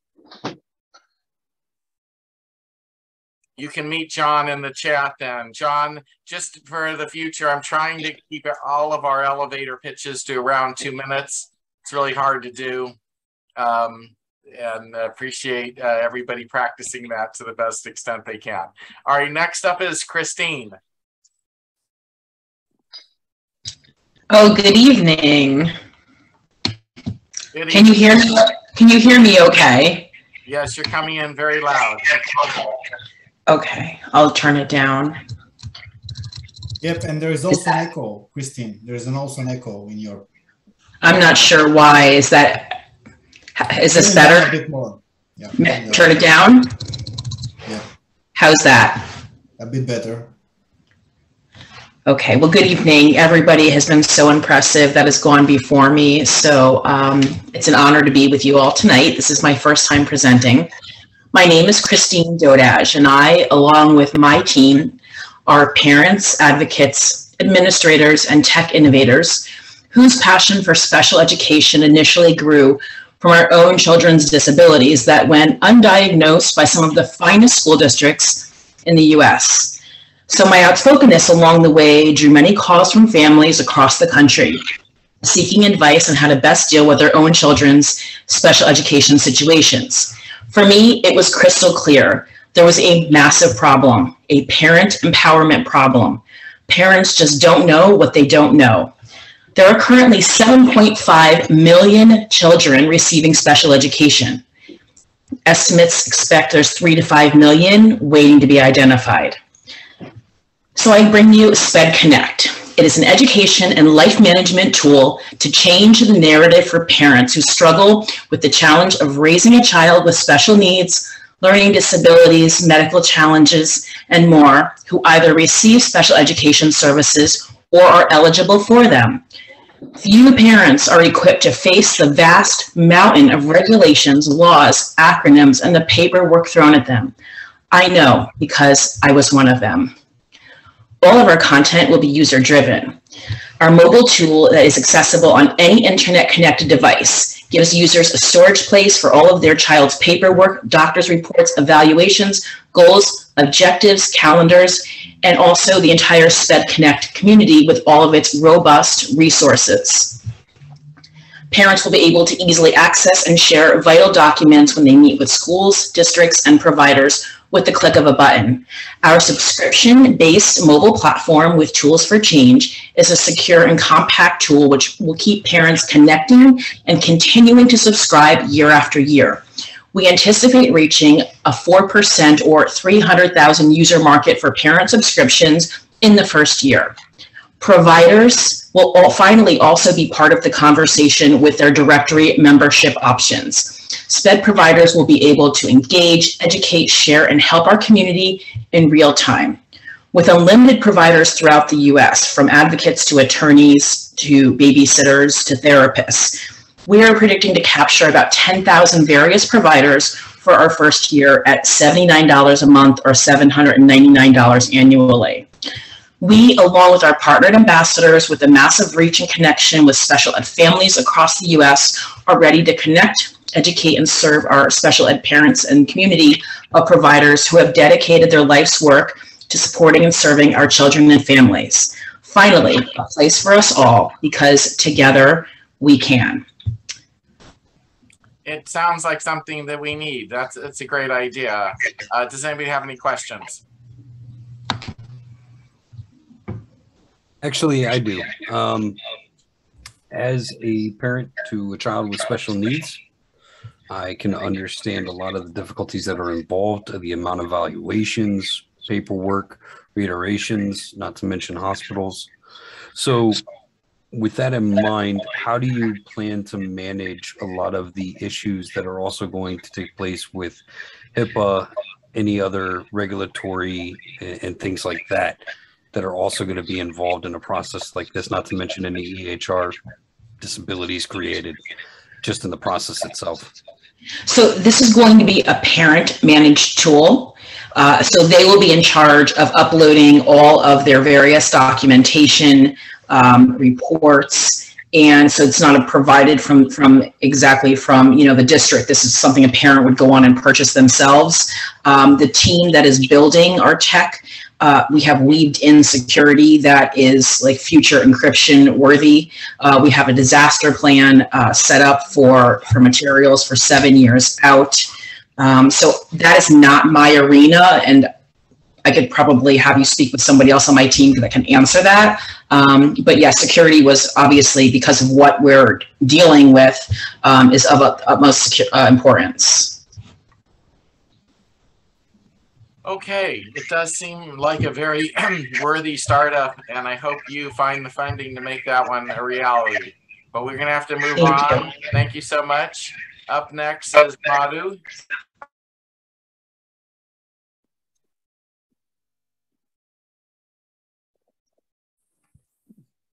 Hi, everyone. Hopefully I'm visible. Yep, you're live. You're good. Okay, wonderful.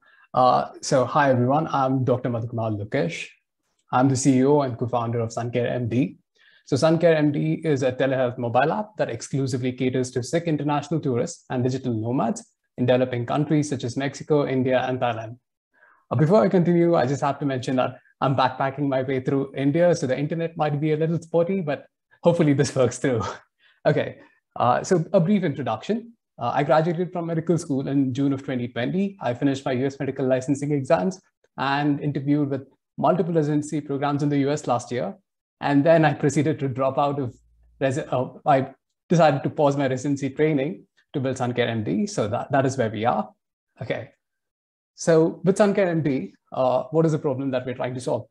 More than 60% of international tourists fell sick in developing countries during their vacation, out of which 20% of these sick international tourists had to visit a local doctor or a hospital to acquire care. I was one of these sick international tourists in Mexico last year, and I had a very hard time getting care, even though I'm a physician myself.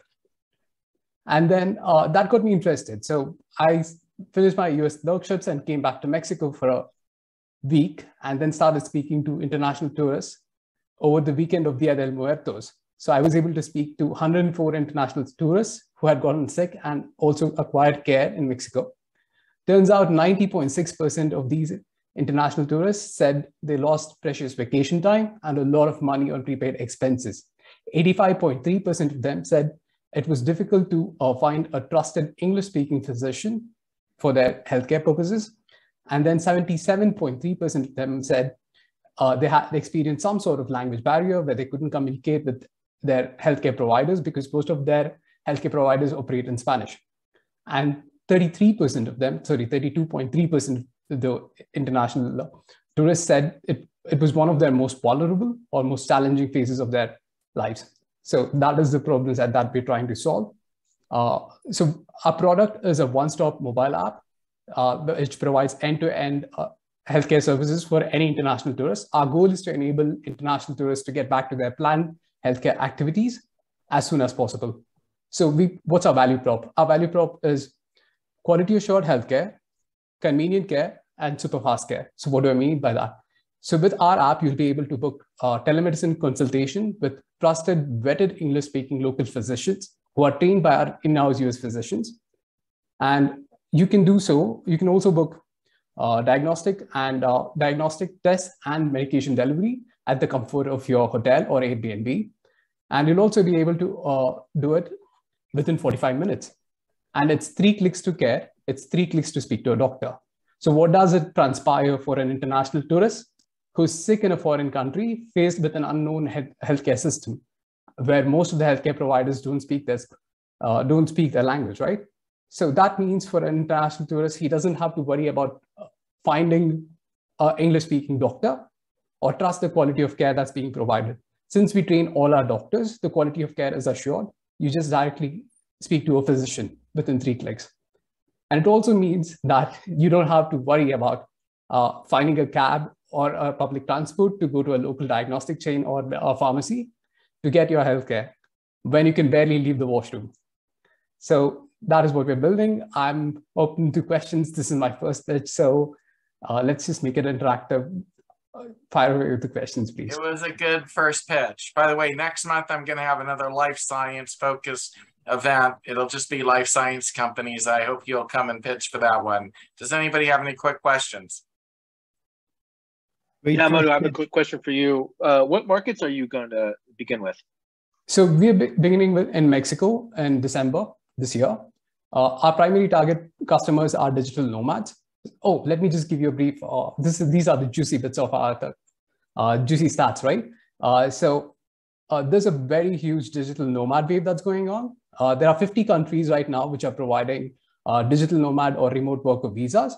There are 35 million digital nomads worldwide in 2021. These are our ideal customers, out of which 51%, that is 15 million of them are US citizens.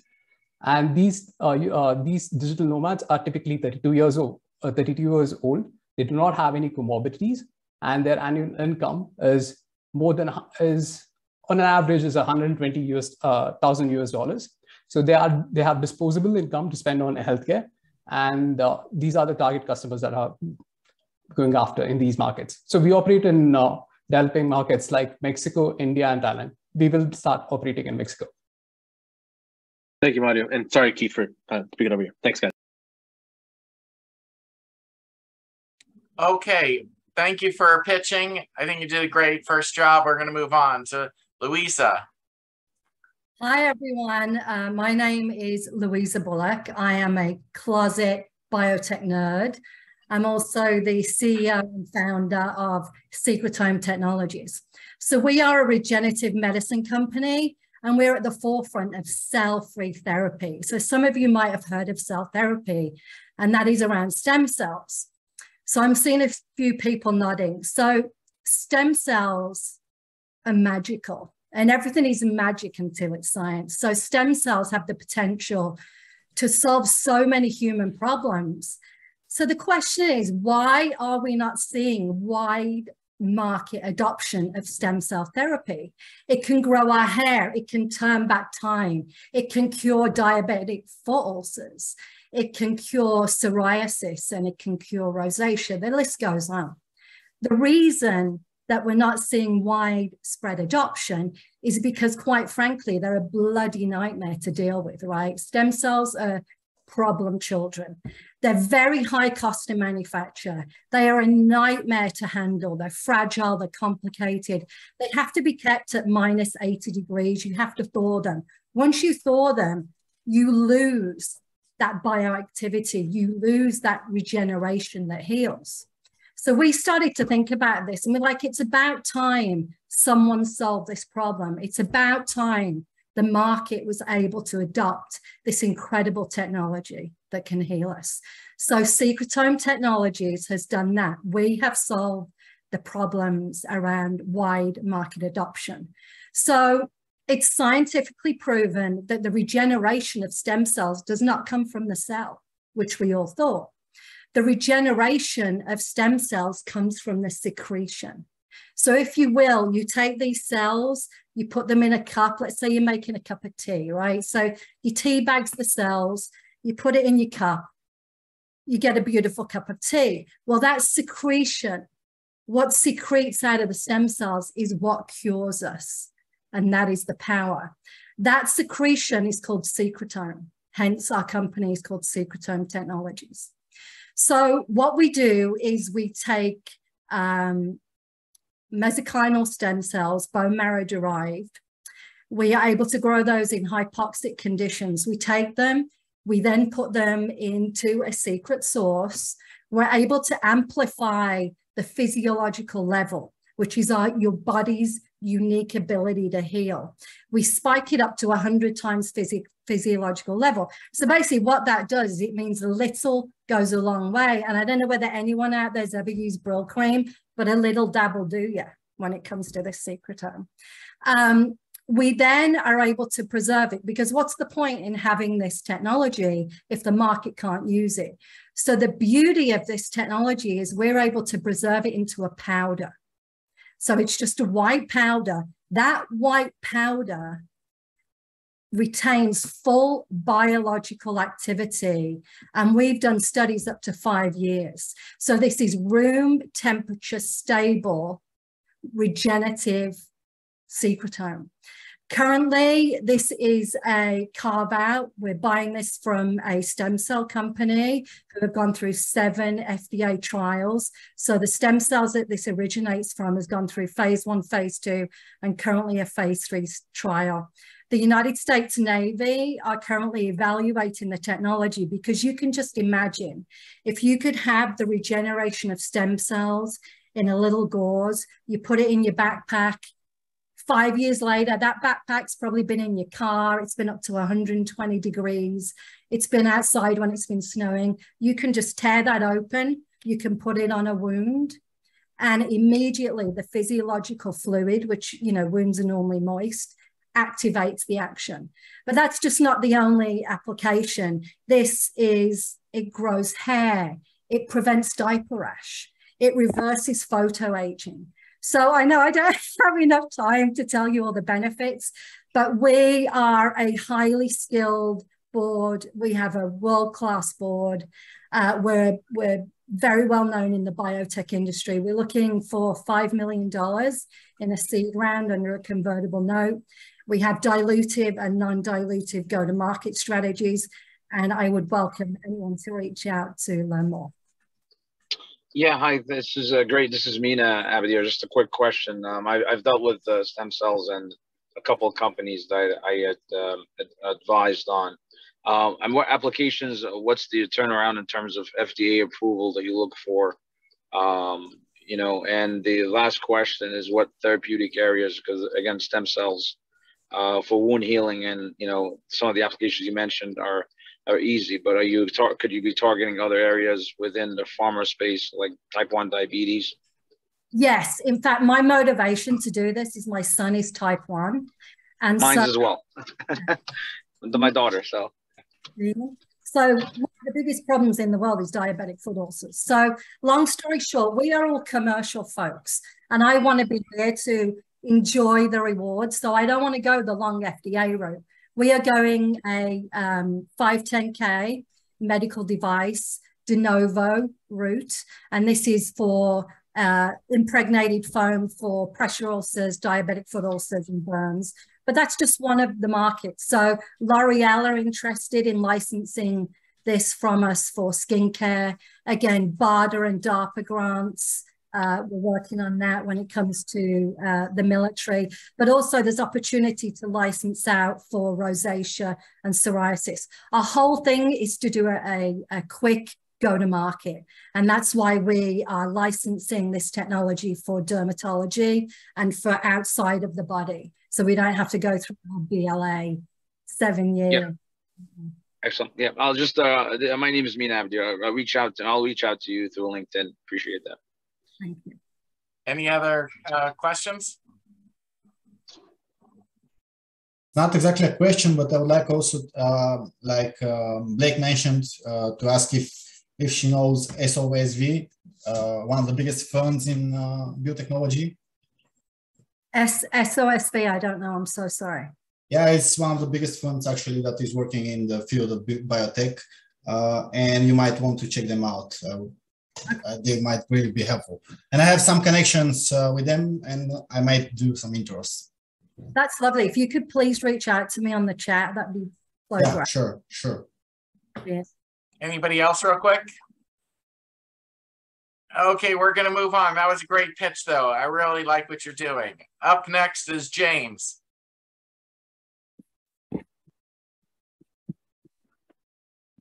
All right, can you hear me? Yes, we can. Louisa's a tough act to follow, I'll tell you Yeah, that. she is, isn't she? She is. Congratulations, Louisa. It's really a cool idea. And also, Mark, just really quickly, I was looking at all the different profile pictures and I see 3 of you. So I didn't know if there's some kind of Mark November deep fake situation happening here.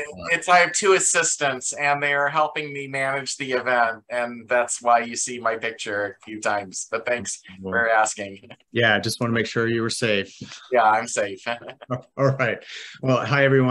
Good to be here. I'm James Hewitt. I'm the CEO of Agent.ai. We are a New York City-based AI SaaS company. Now, when it comes to our money and our health, and we want to speak to our bank or our insurer, we expect fast and accurate answers. And as I think we all know from experience, we oftentimes just don't get that. Agent.ai solution it's a live call solution that plugs into call centers and it listens to each agent and customer call, and it provides real-time prompts and alerts and coaches to those agents so that they can actually give those fast and accurate answers that bank and insurance company customers expect.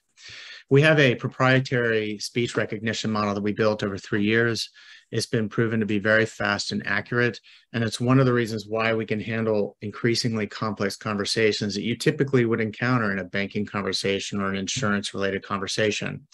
Our tech also provides an additional protection shield within the call center itself. We can help agents identify real-time risk coming into the system. We can help them identify fraud, potential fraud. We can also help with our solution and our data sets, help banks and insurance companies meet their compliance and their audit obligations, which every single one of them have. We have a growing client base, proud to say. We have Coinbase's co-brand card using our platform now. We have Uber's co-brand card using our platform. Gemini, we're about to onboard Stripe, which is another crypto wallet. We have Alignment Healthcare and a couple of neobanks. We do have traction and we're beginning to generate revenue. We have a line of sight on roughly 600,000 ARR under contract by end of year. And we believe we have a defensible market position, and the investors we're speaking to are mirroring that as well. The investment opportunity that I'm talking to you about tonight is an open safe note with a target of 2.5 million. It's offered at a 20% discount and has a $50 million cap.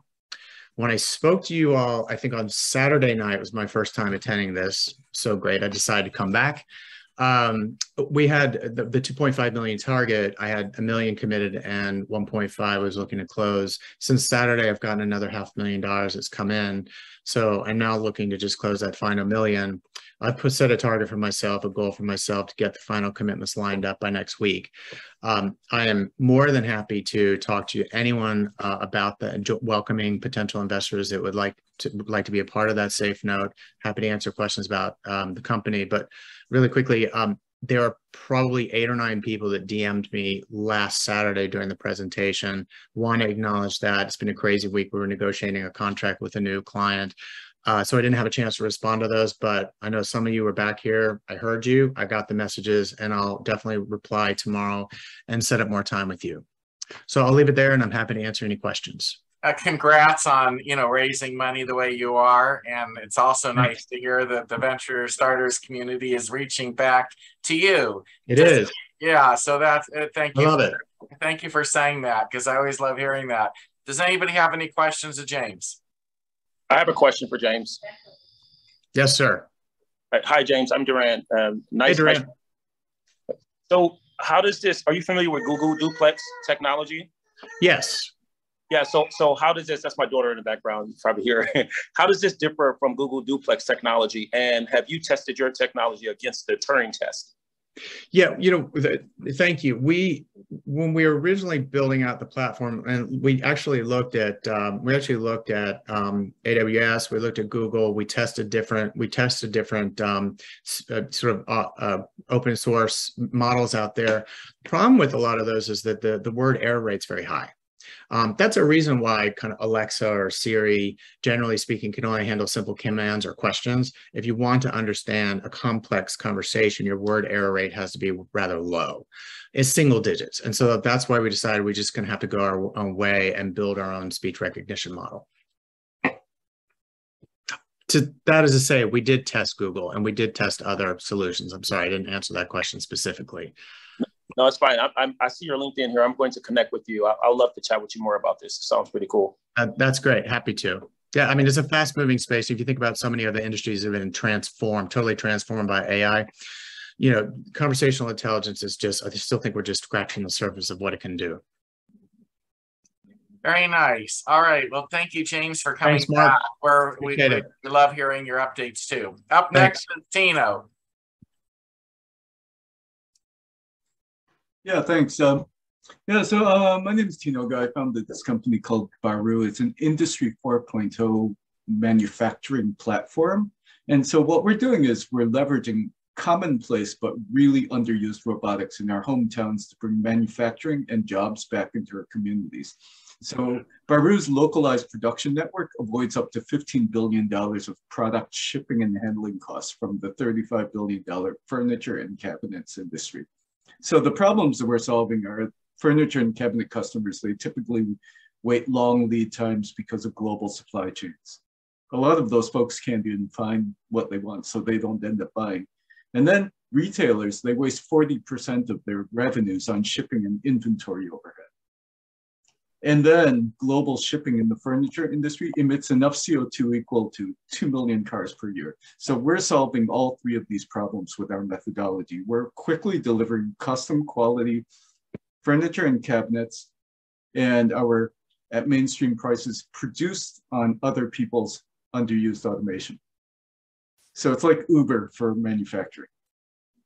We already have six-figure sales and manufacturing partners in 29 cities of the US. So we're within a 1 hour delivery of over 100 million Americans' homes and businesses. Good. And we're selling our cabinetry products through dealers and also directly. And then we also have a patent for the use of augmented reality to let buyers configure products for on-demand custom manufacturing. The technology is interesting to the Department of Defense, and we presented to them last week in Washington. And we are raising a seed round. We're raising a seed round of $3 million, and we'll be able to attain positive cash flows and continue to grow after that seed round. Thanks, Tino. It's good to see you again. Does anybody have any questions? Yeah, I'd just like to get a deck just to take a look at that. I know a couple of people who might be interested in it. Please feel free to connect with me on LinkedIn. Thank you, Blake. Thanks, Blake. Anybody else real quick? Tino, we're going to move on. You can meet everybody in the chat. You know the routine. Thanks so much again. Judith, you're up next.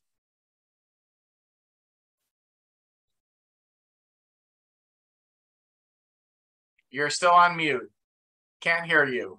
Yeah. There we go. So it's complete privilege to be a part of venture starter community and get this pitching session.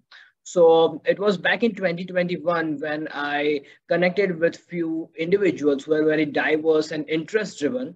And that made me realize that there is no particular dating app where young singles can connect based on their common or complementary interest or passions. And that's where it followed with my primary and secondary research of talking with multiple young people. And that made us realize that that's a dearth for young singles who can connect based on their interest and passions. That led to the foundation of Adore. Adore comes from the word ADORE, which means loving, liking with respect and admiration, loving like worshiping. And that's where we created this global quality product, which has this IPs into place, like intellectual properties of software and design into place, and which provides a very clear exploration pillars for young individuals who can create their interest profiles in multiple categories by uploading photograph, writing description, and mentioning their proficiency level. Once they do it, they can, our proprietary algorithm will suggest them profiles based on common or complementary interest in 10 plus interest categories. On top of it, we have very strong authenticity pillars because I'm creating a dating app where each and every person can be comfortable suggesting it to each other. And it has a very genuine perception. So we have artificial intelligence, machine learning based content moderation, image moderation filters, which ensures a good authentic behavior on our platform. On top of it, we have received a considerable traction wherein our swipe ratio is twice better than industry standards. We are growing 50% month on month in terms of our signups and swipe rates. And on top of it, the market is multi-billion-dollar.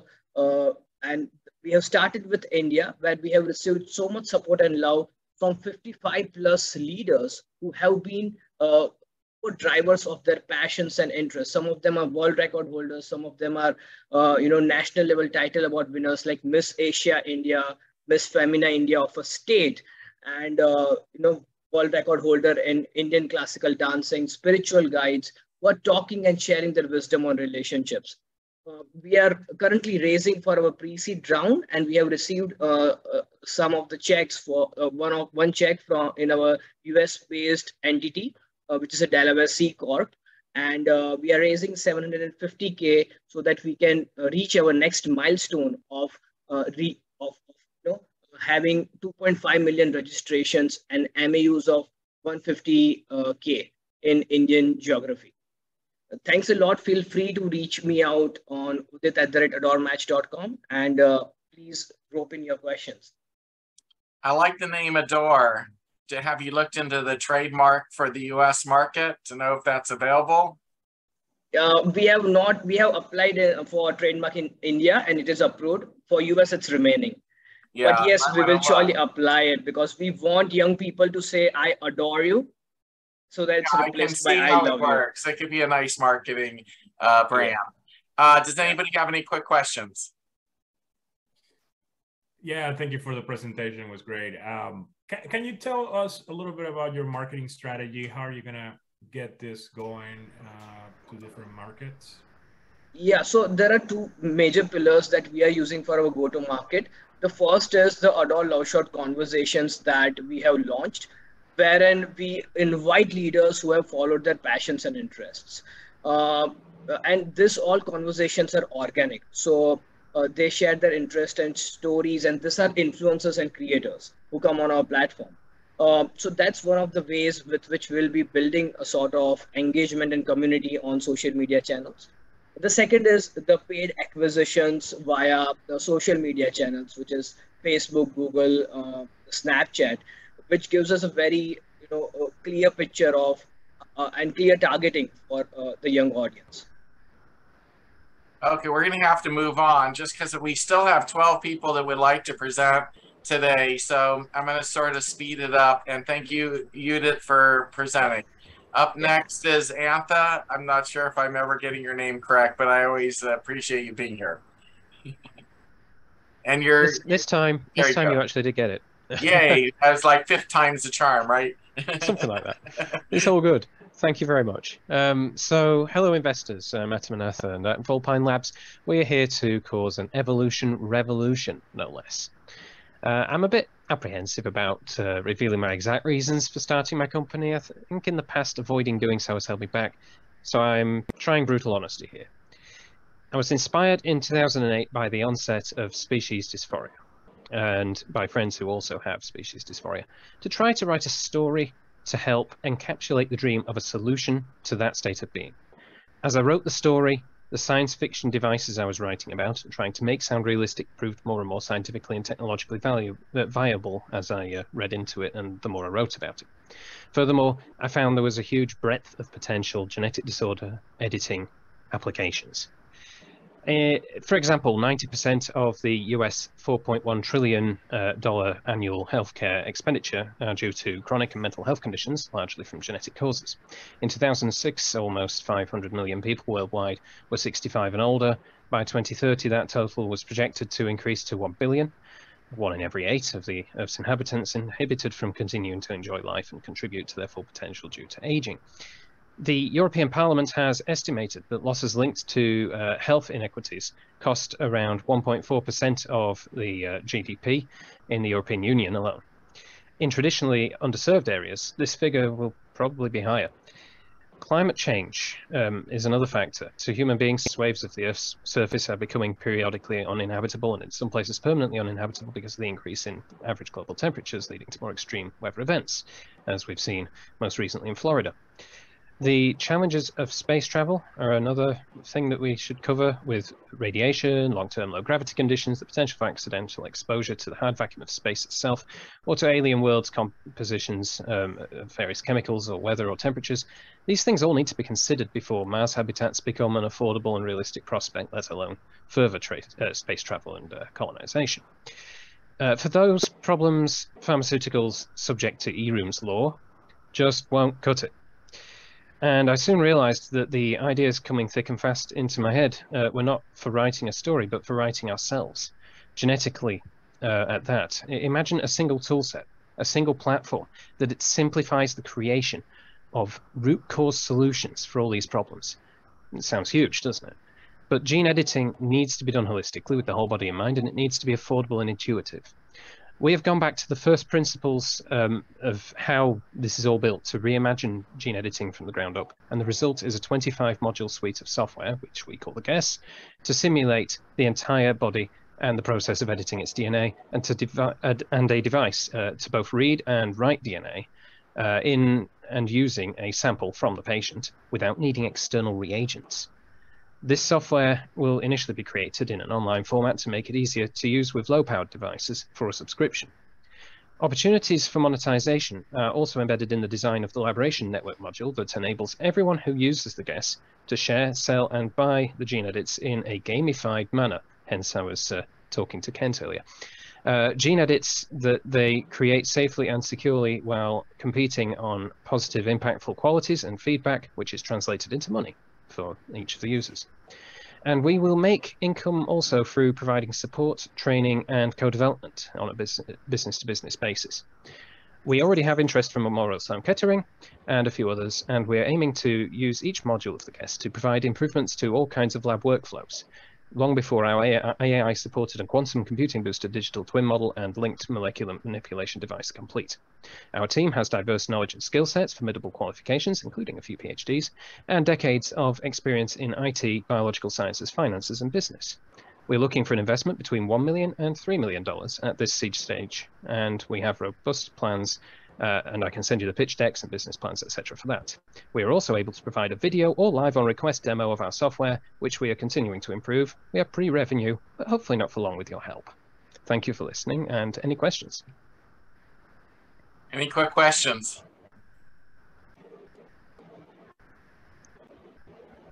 Okay, well, I guess I'm just blowing people away. Well, there you go. But also, yeah, we've lost a few people as well because it's getting a little late. And by the way, just while I have people before anybody else leaves, I think next week, instead of us doing it at 6 p.m. Pacific, 9 p.m. Eastern, let's try to start at 2 p.m.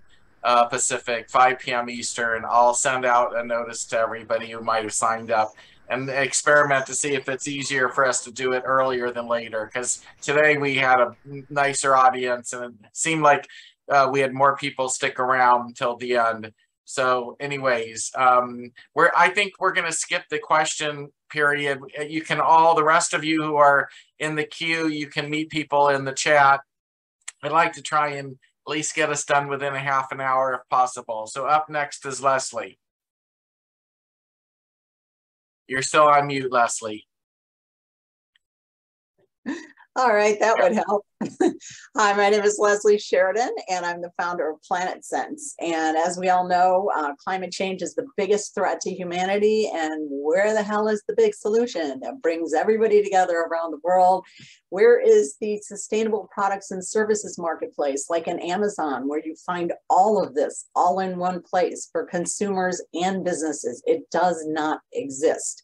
Right now, millennials and Gen Zers are the majority of the fastest moving population population set to be 75% of the world by 2050. 87 and 94% of them respectively prefer sustainable brands. Interesting fact, 50.1% of all of consumer packaged goods market, all of the market in the years 2013 to 2020 is in sustainable packaged goods. And that's only 16% of the whole CPG market. So it's growing. Companies know that it's growing. So where do companies come in? Companies are losing customers, employees, partners, and suppliers, as well as investors and shareholders due to doing absolutely nothing about climate change. They've been pointing the finger at all the individuals forever saying, hey, guess what? You do that. You do more recycling. Well, hey, what about you, Mr. or Ms. Corporation? Isn't it time? They know greenwashing is over. There are shareholder rebellions going on that are saying, you know what? I'm not sitting on your board anymore. You know what? I'm not investing in you anymore. Investors just in 2019 alone asking for environmental impact reports went from 48 to 75% in 1 year. That's the fastest growing area of investing is environmental investing. It is producing almost 1.5 times the regular stock market. And additionally, it is a stable investment, unlike what we see in the market going up and down, all because of many, many things going on. Companies are losing the ability to attract and retain customers, investors, partners, suppliers, and shareholders. And 36% of those two generations, the millennials and Gen Zers, will not take a job or stay at a company that is doing something bad for the planet.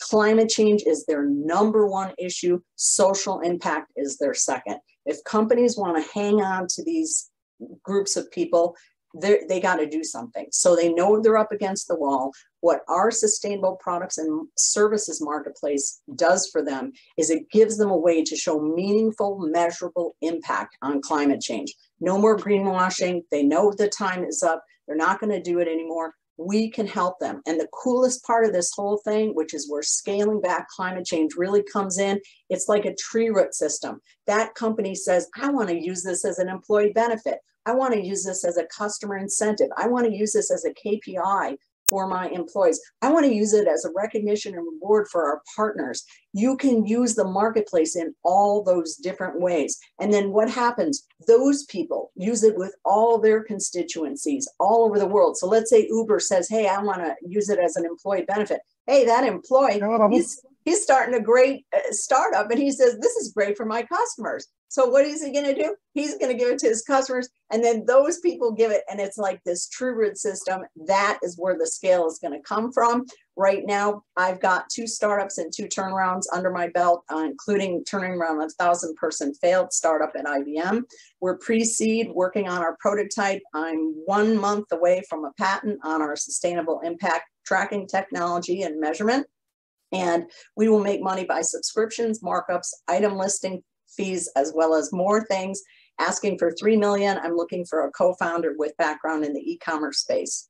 Let's change this. Let's get this done now. Great pitch, Leslie. Meet Leslie in the chat. Appreciate that very much. Mario, you're up next.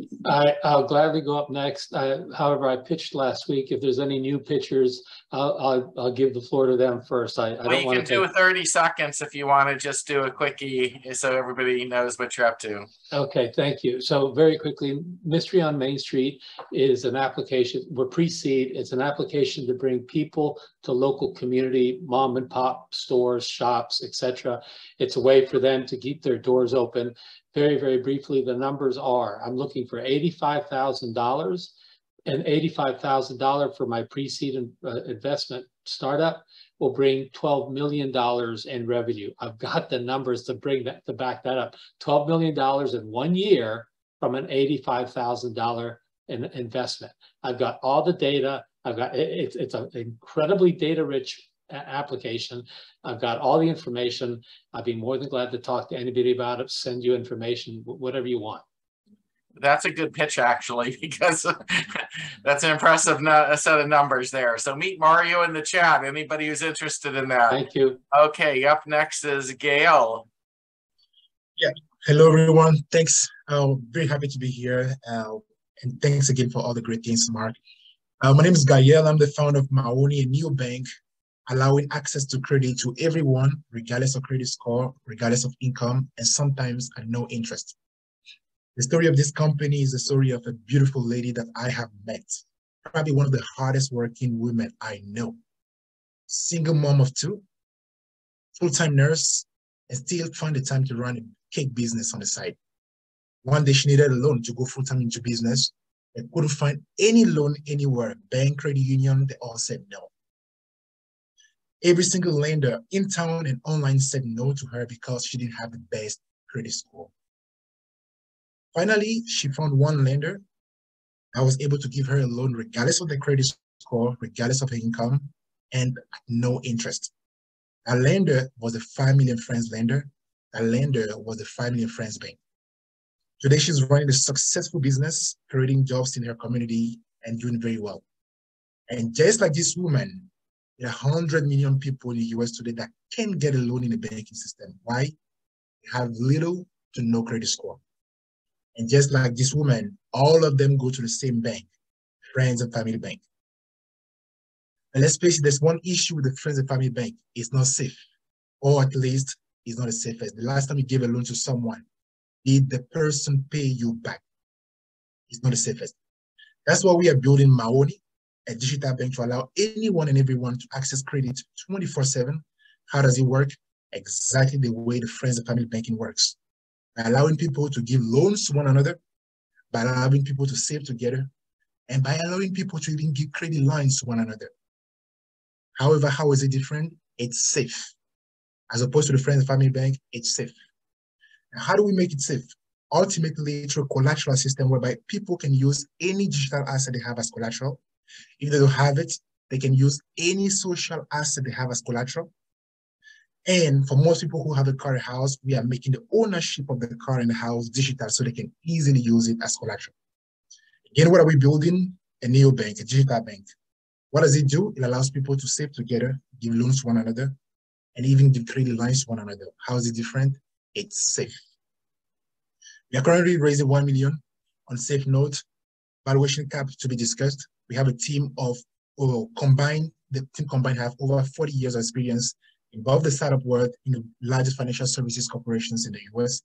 And we are just getting ready to launch our first product by the end of this month, and ultimately our banking product first quarter next year.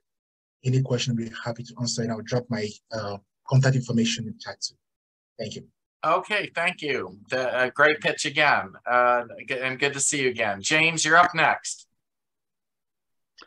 Hi, Mark. Thank you. James Lupino. I'm a co-founder and director of Risk AI.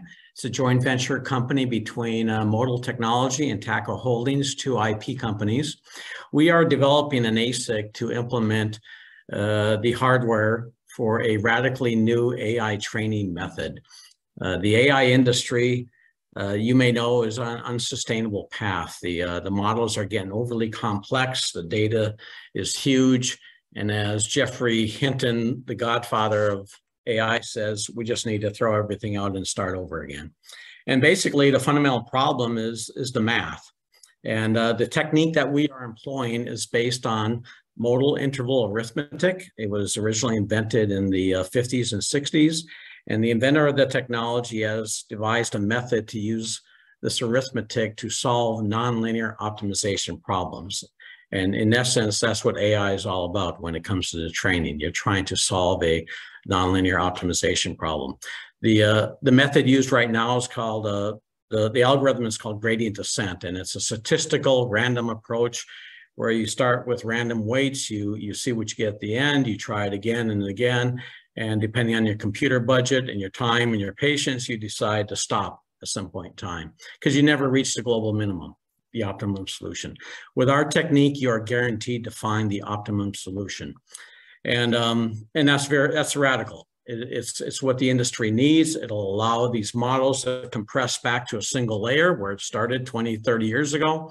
And it'll reduce the carbon footprint and allow data scientists and researchers to spend their time more productively on problems rather than the statistical rationalization that they're working on with the current methods. We're developing an ASIC because you can't use efficiently the current GPUs and CPUs. We need to make a very small minor modification in the circuitry. So we're basically raising $35 million to implement a RISC-V based approach to this. And we do have a partner in Europe we're talking to. We're looking for a CEO that could possibly come in and with his network raise the money. And we basically plan to disrupt the industry. So we're looking for customers and investors. And I'll be happy to answer questions or follow up afterwards. All right, thank you, James. I'm a big fan of what you're doing, and anybody who's interested in the future of AI should be talking to James. We're going to move on, though. Next up is Abhishek. I'm sorry, I gave it my best shot. You'll have to tell us. Thank you. Hey, yeah, thank you. Hey, everyone. It's Abhishek here, and we are into creator economy. So what we do is we are helping brands to connect with to penetrate local markets with the regional influencers, right? So we are having more than 2 million influencers on our platform, and they're registered ones. So what happens is whenever any brand wants to target, let's say, any specific area in the San Francisco, then what they're going to do is they're going to create a campaign, and our algorithm is going to suggest a set of influencers which is more approachable for that specific campaign. And with this, what happens is basically we can easily predict the campaign, how the particular campaign is going to perform, and we can easily predict the campaign ROI, and we enable performance marketing within the campaign. And also, whereas for the creators, we enable them a single platform for managing all of their previous campaigns, all of their earnings, and etc. They get to complete portfolio of their brand works and all. So also we have done more than 200 campaigns in India itself. We are currently targeting India and will be soon coming to the US markets as well. So these are our current tractions. Any questions? I'm leaving my message in the chat. Please feel free to contact me. Perfect. Thank you for pitching us. Up next is Ben. Hey everyone, I'll keep mine really short because I'm not pitching a startup today. I'm pitching a company and a service. It's incredible to be here with you, Mark, again for like the 10th week, I think, since week 1. It's amazing how much bigger it's gotten, how much more vibrant it's gotten. Really quickly, I'm Ben. I'm a founder. I'm an operator. I'm an investor.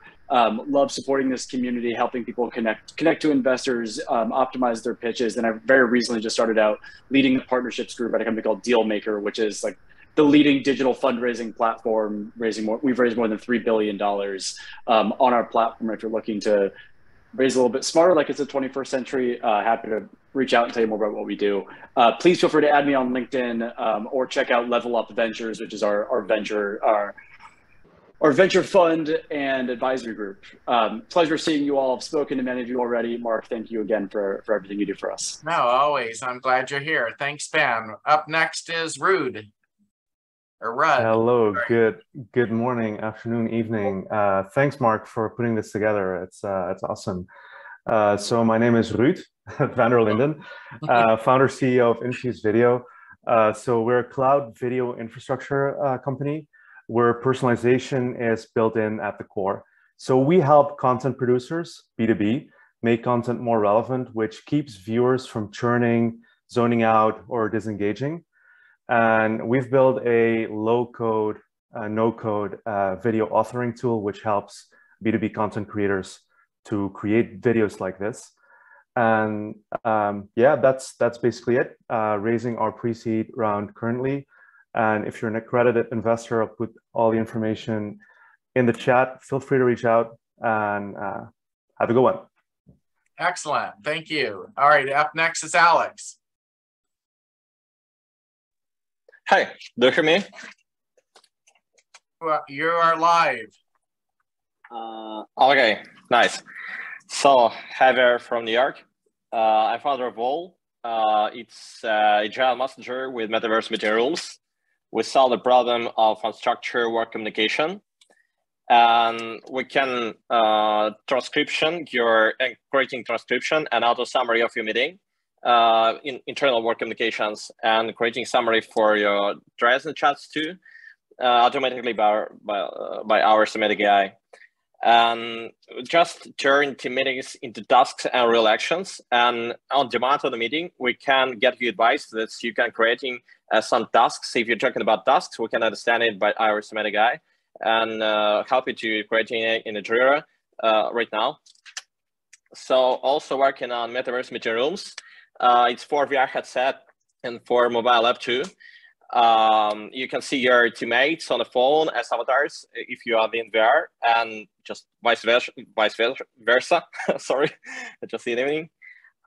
You can deploy your 3D files if you're just architect or a property developer. You can deploy your 3D file in VR and just looking and moving and just collaborate around it with the colleagues. So our team is 10. I'm 4 times founder, and before we grew up in my ex company from $100 to $2.3 million deals. It was a system integrator of BPA tools, just CRM or ERP. And we have a tech advisor from Atlassian, an amazing sales advisor from $3 billion startup. So right now we have 510 users. It's 35 teams, 225 onboarding, and we have mobile app, VR app, and we're right now working on internal metrics in our app on DAU, LTV, RR, and just later in a few weeks we'll scaling. Our market is $65 million.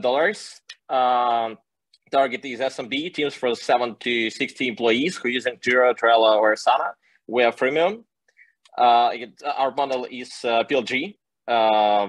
So our just we'll get these users on Twitter, on Reddit, and it's just PLG model. Yeah, that's it. All right, thanks, Alex. That was interesting. Up next is Deanna.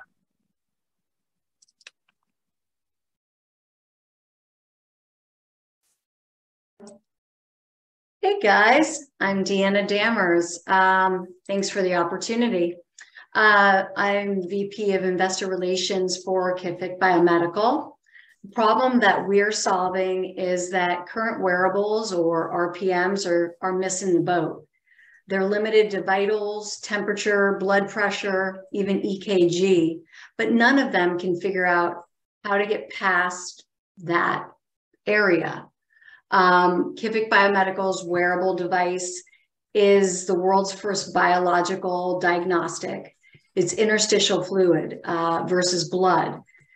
We provide a non-invasive, real-time, and continuous medical-grade laboratory diagnostic right on your wrist.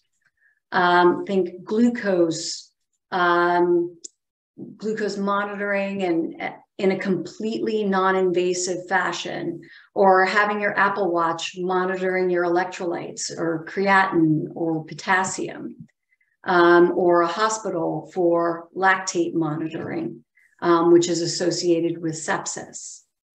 We're already in negotiations to license our technology to power the next generation of wearables. We're raising $15 million in a Series A round, and we're looking for some more licensing partnerships as well. If you guys are interested, please reach out. Thanks.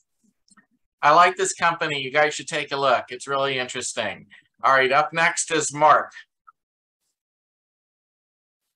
Okay, thank you, Mark. Thank you, everybody who's still here. Man, following a lot of world-changing solutions. I'm Mark, as I said, I'm a co-founder of PuttTrax. We're a golf solution. So this is only life-changing to those that are golfers, or if you know a golfer, the nature of golfers, this is what we're addressing. So we're addressing the one skill in putting that makes up half of a player's score. Today, golfers have no way to measure their putting performance, and practice is very repetitive. So we set out and built the first performance-based golf tech for putting, specifically augmented reality gaming, along with training, so that we can help them improve, make it more fun, and provide them a unique experience that they're not able to find today in the market. Today, we're developing the MVP after completing 2 initial versions to validate the technology and the product market fit. We've talked with industry folks, validated the demand across professional ranks, both in the playing space, also in the instruction space. And we have letters of intent, but we are pre-revenue. So we're looking for a pre-seed round of $1 million to complete the MVP, also to launch and all that goes with that. All that we can talk about separately. And with that, I'll close out and say thank you. I appreciate the time, Mark, and everybody else. Thank you, Mark. I'm sure there's golfers that are going to love this. So, you know, I think you'll find your money somehow. Okay, our last presenter for the night is Naftali. Hi, my name is Naftali Ramos, and I'm a founder of Ntp.com. I'm currently looking to sell my business, and my business is in the metaverse field.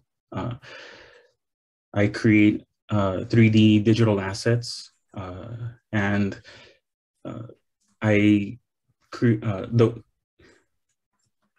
business is very involved in the cryptocurrency field as well. I've created NFTs, and that is already included and embedded in the business itself. So if I could connect with anybody that could potentially open the door to selling the business, that would be great. Thank you. All right, great. So I would like to thank like the 50 approximately people that are still in the room 2.5 hours after we started. You are the core, you're the heart and soul of this community, because you hang in there at all of these events till the very end. All I can say is thank you from the bottom of my heart. I'm sure Luke feels the same way. We're so impressed with the community that we have created, and you know, these events, the success of them, it all comes down to you all. And so I just want to say thanks again. Let's try next week to start at even a 1 hour earlier time period. This is sort of an experimental period where we're trying to figure out where is the best time that we should be holding our weekly events. So all feedback we're listening to, seems like most of the people in the chat like that we were going earlier than later. So we'll try that again. With regard to our next life science focused event, it'll be in the beginning of, it probably will be in about 2 or 3 weeks. Give us a little bit of time to organize that. It'll be announced here shortly. And we might do a climate tech focused event as well. That'll be scheduled shortly.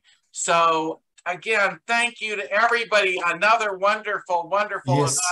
And I would like also, sorry, Mark, for interrupting you. Sorry for interrupting. I want to say, Luke from Venture Starters here. It was a really great event. And I think that, like I mentioned before, we had a record number of attendees today, more than 110, I believe. And I mean, like, it was amazing. We had a lot of women founders, and I think that this was an amazing event. Thank you. Yes, we love women founders. We hope we will see more. It seems like there should be at least 50-50. One day that'll be the case, but we'll work on it. Anyways, again, thank you all for hanging in there for so long. You're our heroes for being the core part of our community. Thanks again. Good night to everybody. Good night. Thanks, Mark. Thanks, everyone. Thanks for having us. Thank you, gentlemen. Thank you, Ladies, appreciate. Thank you. Bye-bye. Thank you very much, Mark. That was great. Thank you all. Bye-bye. I'm looking forward to next week. Next week. Thank you.